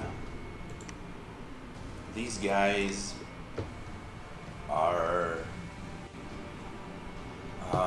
easy to defeat, I guess, I think. Why our guy isn't back again? Okay. These are some generic ogres from the base game. They're shit, I think. Yeah. So we have massive ogre feast in the middle. We have some devils in the back. It will soon fly and try to use their venomous claws, I think, which is not such a big problem. Mostly because we don't care about poison. They have a caster. I have a caster that can...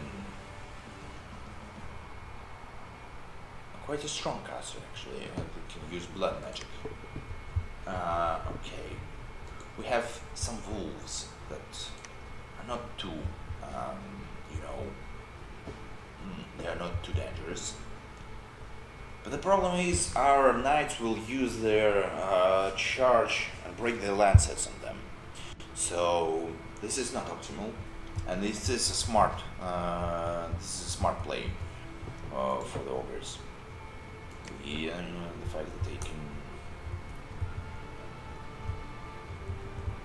yeah, this is a fork actually, because if I didn't have knights here, the wolves would have attacked my rear. And now that I have knights here, I'll have to, these knights will not be as effective at fighting ogres, which is not something I want.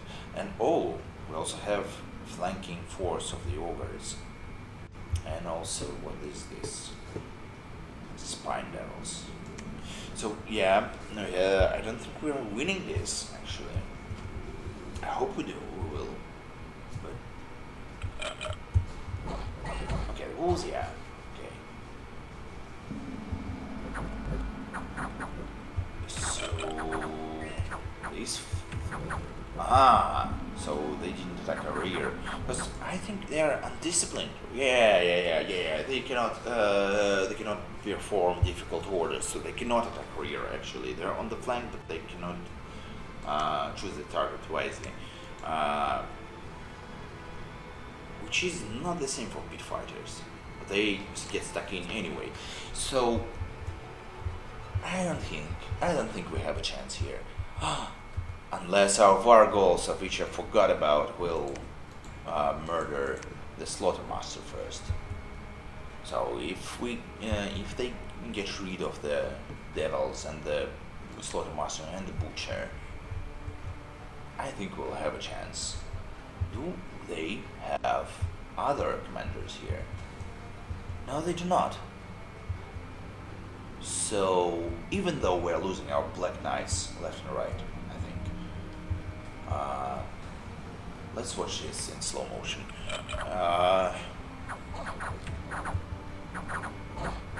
We'll lose a lot of skeletons like this. Yeah.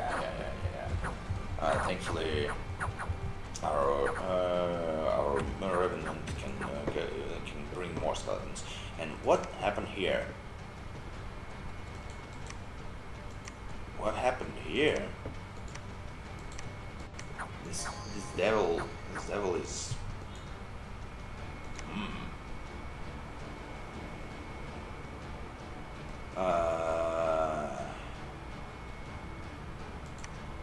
What do we have here? I think our commanders can die to this single devil, which would be quite bad. Oh no. So yeah, Fegamore. Is it your name? Fegamore. Yeah, Fegamore. Fagamore killed the devil. Did you? No, no, of course not. Revenants Revenants are not good at this. So, ogres have almost broken through our skeletons, and hopefully our revenant, which I assume has a name, Adonel. Okay, hopefully Adonel can summon a few more zombies or skeletons to get the ogres off our leaders. And some of the Black Knights still survive, which is quite astonishing. Maybe that's because they have quite not the best defense skill in the world, but they can still, maybe not die in one strike to the ogre chop. Big ogre chopper, 29 average, and these guys have 18 or maybe 34 in the best case scenario. So yeah, maybe some shields save them, which is actually the thing that is quite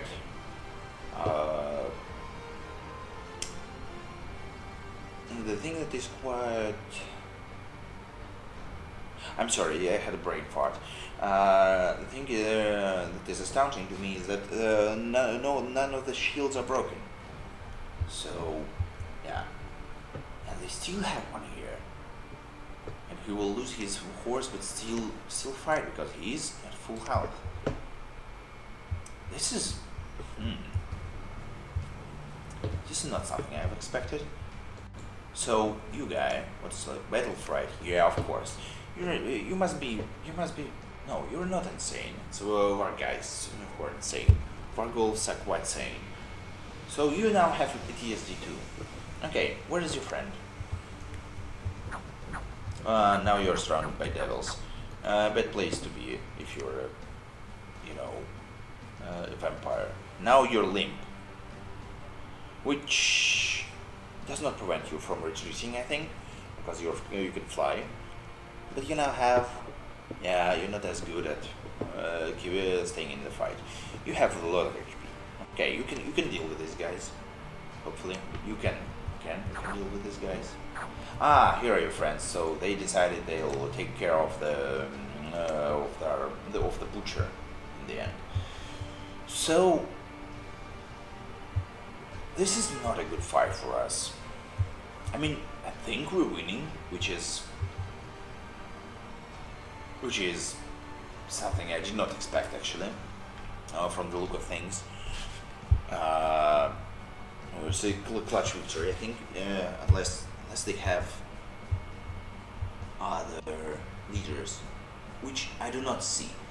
So yeah, clutch victory for us.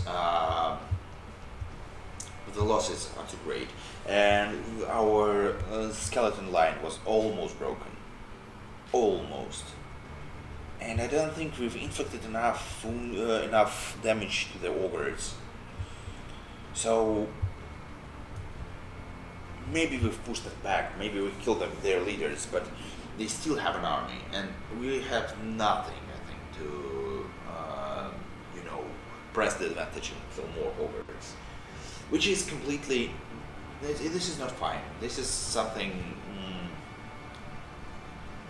This is way worse than what I was expecting. I, for some reason, expected that we'll inflict enough damage to, push the scales of this war for our advantage. But it seems it goes the other way around. It's a pretty quick victory, even though we obviously don't care about how many skeletons die. We somewhat care about Black Riders, Black Knights. And what I like about Undead, it's actually the same for Chaos Riders and many other actually units, but the steeds, the skeletal horses keep fighting, which is actually good. Not because they can kill many people or ogres in this scenario. It's good because they prevent enemy from advancing until they've dealt with every part of the riders. This guy, oh boy, he's a survivor, even though I guess he didn't survive previously because he's now a skeleton, but he lost his steed, he fell down, he was fighting like 10 ogres at the same time, and still he's fighting. So, yeah, I don't think he's heroic, I don't think, but that's cool. My knights are cool, and undead knights are even cooler. Even though you must understand, I'm not a big fan of undead in fantasy. It's not something that excites me too much. And these guys, werewolves, as always, bring us clutch victory, because they're insane.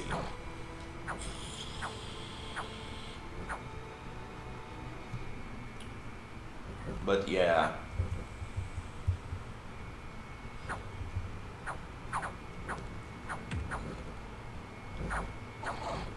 So now it's slaughter, and I was not correct actually.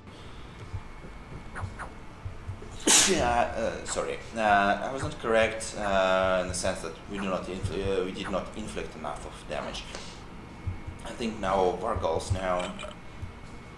No, this is still not enough. So yeah, let's return to normal speed.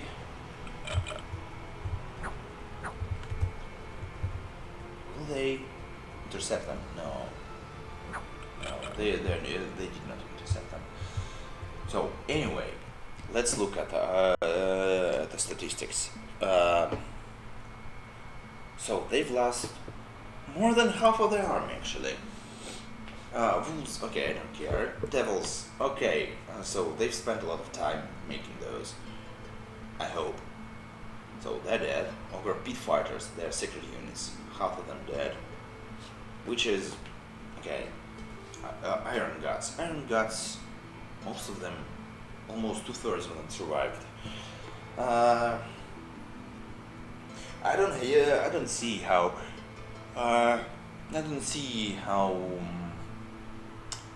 ogres with two-handed weapons are problematic for us, because we have skeletons. They die either way, even if they are hit by a kick of an ogre. So maybe this is a little less problematic, unless yeah, Iron Guts have a little more protection, so they tend to survive a little better against, puny human arms. Okay, normal. These guys, half of them dead. For every single one of them dead. These generic summoned ogres also dead. Gorgeous, most of them dead, which is great news because they're berserkers, speed fighters.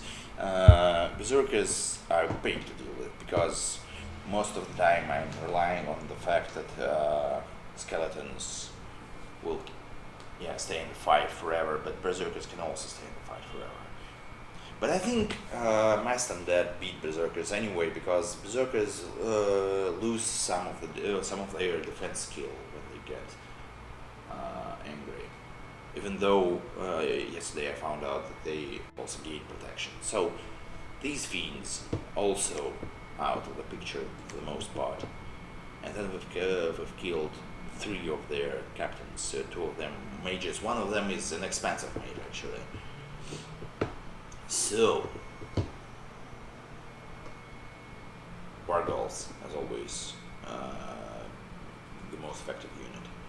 We've lost almost all Black Knights, which again I expected when I opened this battle, but which I what can I say? Which I did not plan for in advance. So long deads, skeletons, we've lost almost half. And we didn't lose a lot of long dead hoplites, which maybe proves out my point about bikes defeating ogre ability to inflict a lot of damage. Possibly defeating. At least of 9 long dead hoplites, none died. But this may be due to the fact that, yeah, they're extremely slow, so maybe they couldn't join the fight. Because, as you've seen, this fight was quite chaotic. And the skeletons could not. The skeletons were running around trying to find a place to, engage enemies. So let's look how we did against Beastmen. So they have carried chariots, no? They don't have chariots now. Okay, let's look at what these guys have. Ungors, I'm not too worried about again. Gores, something to worry about. Especially because I think they're cheap. I think they're extremely cheap, yeah. Ungors, raiders, okay, again, not too impressive. Now, for some reason, I don't know where from, but they have a lot of human militia. Maybe it's some of them enslaved. Okay, what is this? Putting the horned serpent.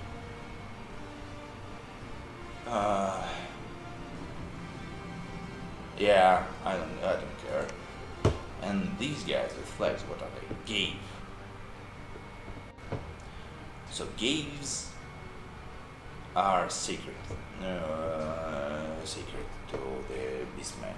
Gaves are someone who was born from a human, due to either due to contact with a beastman. Let's say it like this, so that we don't have don't say forbidden words. And also who mutated by themselves into having a carnivore's head.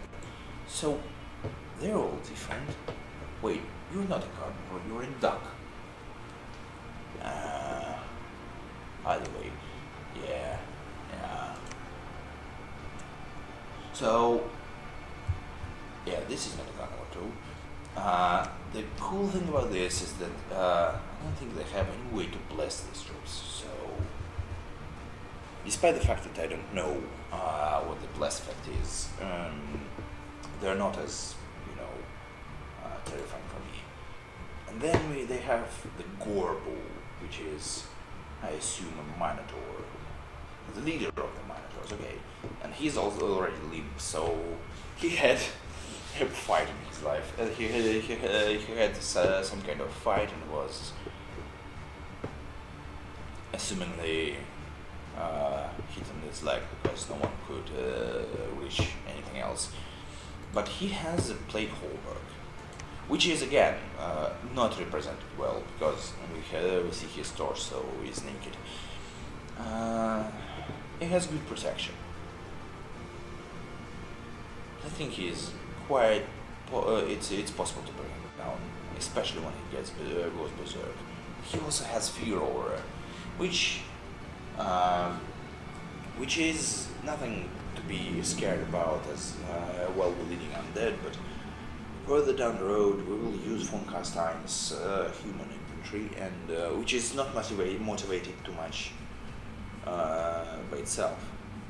So when it is not motivated,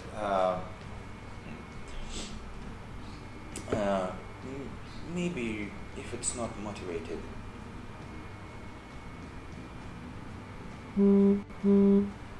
yeah, we'll have trouble with these guys if we have to fight them one-on-one. So maybe we need to lean into undead a little more. I mean, the guys that are initially undead from the get-go. So why are you in the back? You're crippled.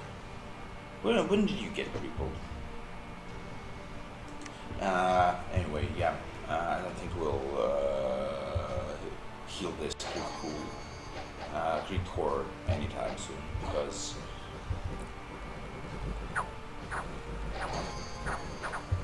because creep bulls are not undead. We can only heal undead, which is not perfect. Do we attacks? No, feast is one attack. So this, I hope they will intrigue because facing a lot of undead is difficult for most troops because undead can stay in a fight for longer, and they will keep fighting regardless of the odds. And I don't understand why you are engaging the enemies. You have blood surge because you've killed some guys. Yes, of course. You have your stat. Okay, your stats are perfect. You can fight whatever, however you want. But I do not understand actually. I do not understand.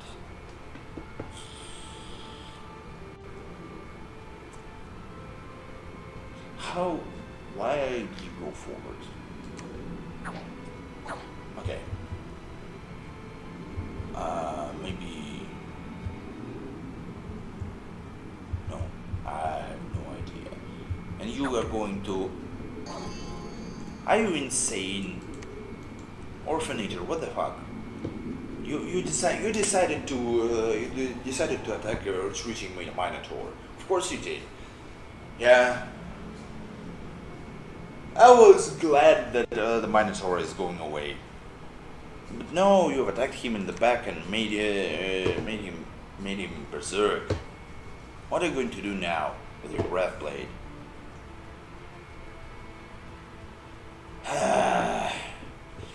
If he lands one hit, you're down, and he will easily land this hit because.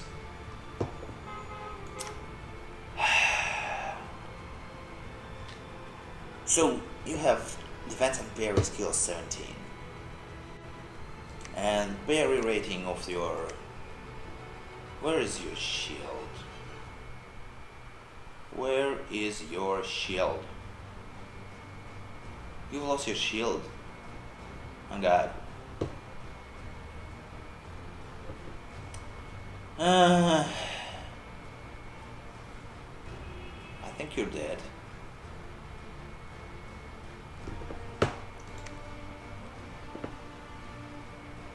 So yeah, 17.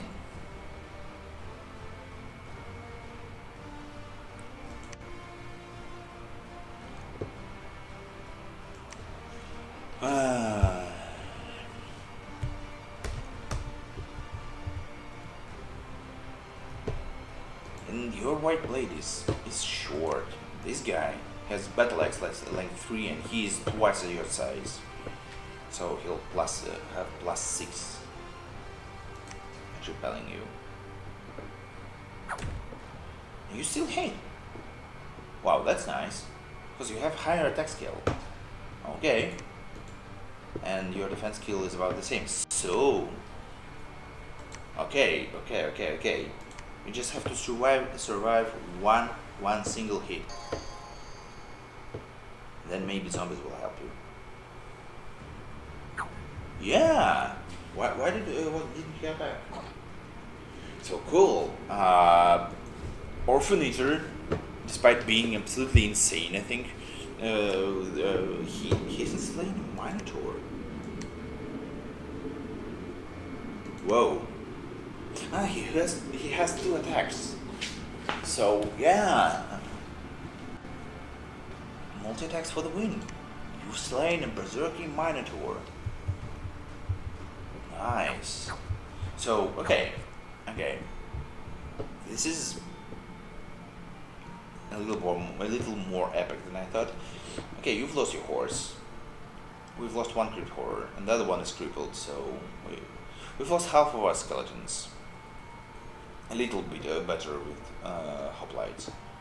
Lost some zombies.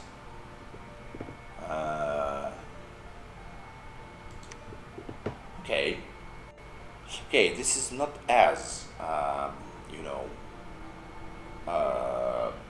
this is not as decisive as I thought. Again, we've lost a lot of skeletons. So this will be the running problem, because skeletons are not actually expected to survive in large numbers. I mean, we will lose a lot of them because they do if they do not retreat and they face guys with strong attacks that can punch through armor. And the armor of the skeletons is not great, as you can understand. It's rusty shit. We will have, we will need to replenish skeletons all the time. Okay, so what happened in Undermark? We've Unremark, not Undermark. Okay, in Undermark, we've gained a black steel helmet, which is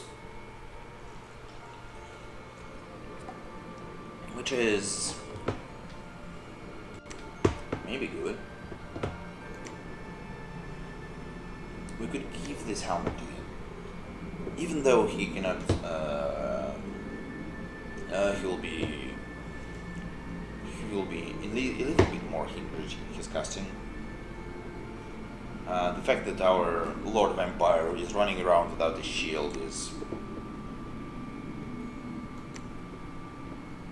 concerning. Yes, I'd say concerning. So militia, heavy infantry, archers. Okay, and then we will go for the throne. Sure, why not?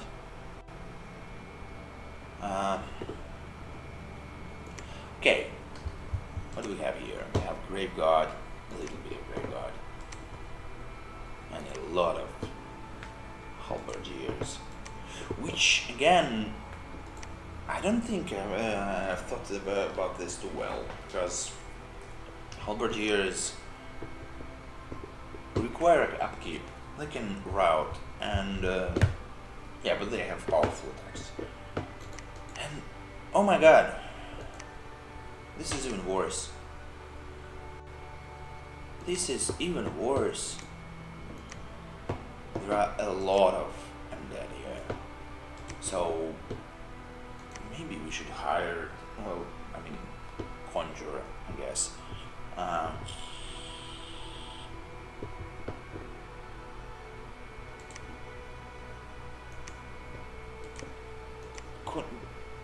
More soulless. But can they survive anything? So they will be uniformly. No, they will vary in their armament.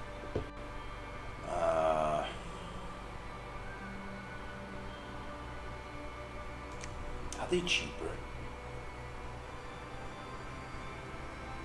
No, they require more resources.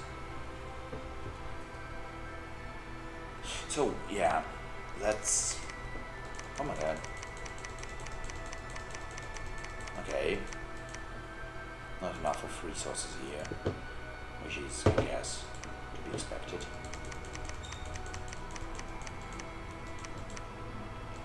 Okay, let's repeat recruitment here and here. We need as many skeletons as we can. So von Karstein will join us in the next turn. And maybe we could, no, not necessarily help Orphan Eater. Not necessarily. Maybe we would be wise to make a flanking maneuver. Maybe destroy this place, raise the temple.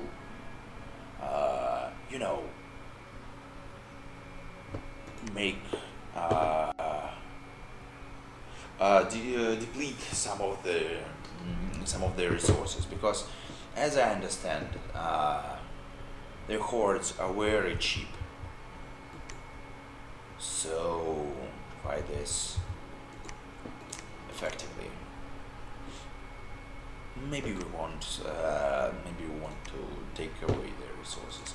Oh yeah, a little more guys here. But what we're doing here again, we're hiring Master Necromancer, which is not yet hired. Narrating everything takes a lot of time, so normally in this game the turns go a lot faster. So maybe a few more. Yeah, oh no. A horde of spine ghouls.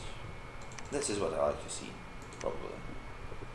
Um, so yeah, I know what I'm going on here. And they've built a castle here. Palisade. So I think I have to deal with it before. Uh, yeah, I better deal with it before they improve it. Uh, yeah, let's get a little more undead here. Then yeah, let's go here. So we have a blood dragon here.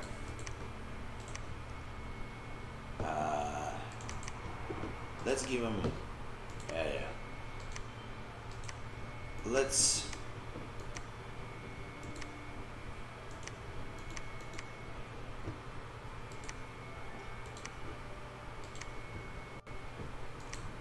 Let's form a line here,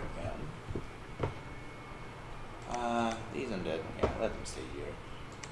And then, are you quick? No. Okay, but anyway, as we have no cavalry here, for some reason, let's make a ghost attack the rearmost enemies. I think ogres will have a lot of trouble dealing with, enemies that they can hardly touch. And the last turn I forgot to use banshees, so I'm insane as always. You float.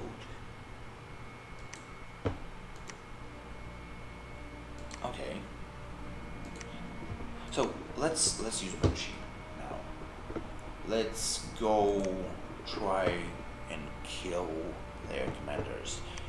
Let's at least experiment with that. And let us no, we need a better plan. I want you boy to be here. I want you to be here. I want Modic to be here. And I want Woman to be here. So let's use our mages in this fight. Sure. Okay, let's go there.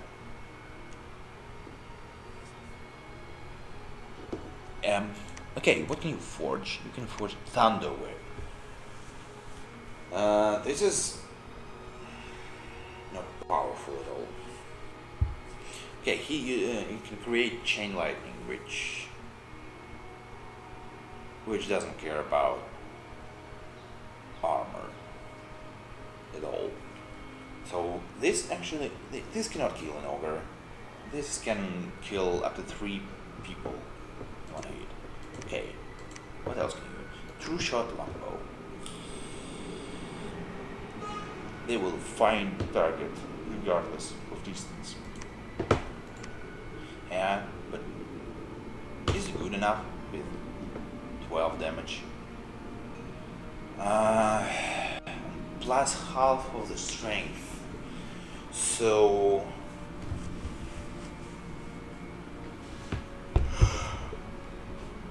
well, some of my guys, yeah, vampires are quite strong. Weightless tower shield. Okay, so this is quite good. This is quite good for our Strigoi. But he needs to be air mage level 2. What is this? Chishues. And you can also kick.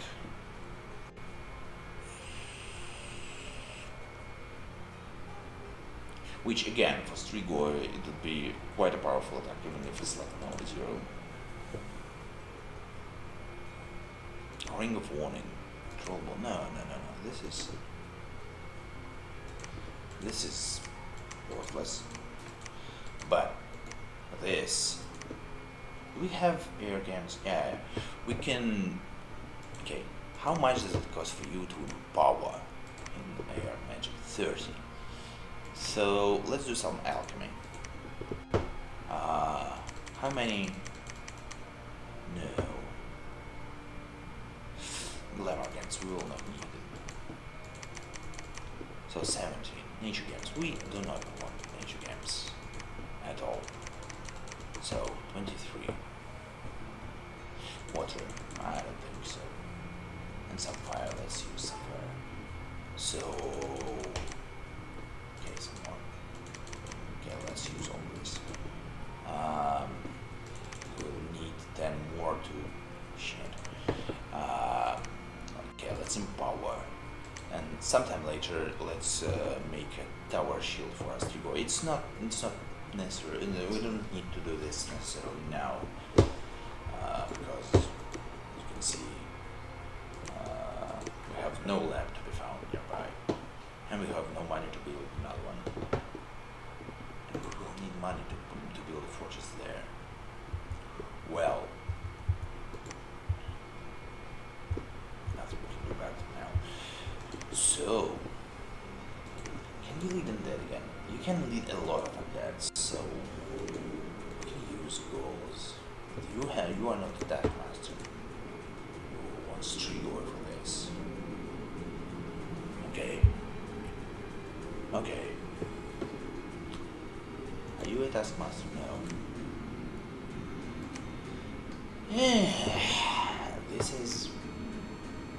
This takes. No, there is no problem. No, there is a problem. We don't have enough money for everything. We have a lot of standing armies. We conquer something every turn, so we need to protect it. And we are hiring more and more units. So we want some of these units dead, actually. Okay, anyway, next turn. What is this? Late winter. So we're approaching spring, which is, I'm not sure if it's good, because my armies are quite slow, and snow doesn't make them any slower. I think the ogres. No, I think ogres have mountain survival. So no, not mountain survival, which they have. But sorry for yawning. They have mountain survival, but do they have snow survival?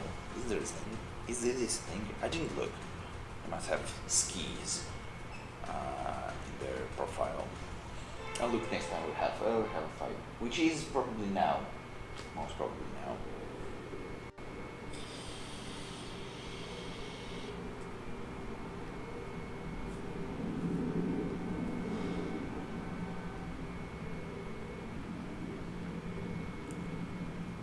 And next turn, hopefully.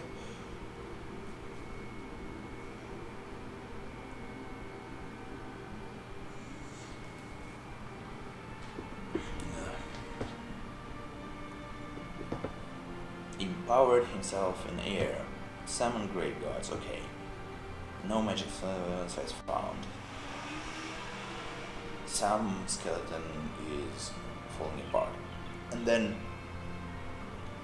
what is this? Yeah. It's Anton Destrigoi is attacking Independence, which should be quite easy, I think.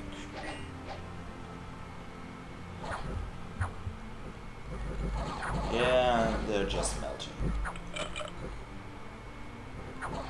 As they should. Yeah, everyone will be dead. Okay, now we've been attacked at Kiban, which is, I don't know where is Kiban. Kiban is here, okay. So, these guys.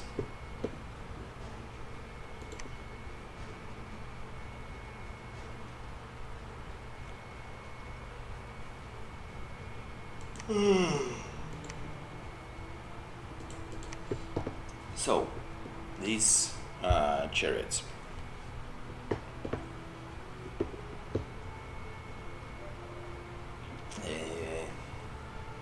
The rider has, but blood and gore than other guys. I'm not sure how they expect to gore anyone from the from the chariot, but they can anyway. It seems. Then the chariot itself has 4 freaking attacks and also tramples.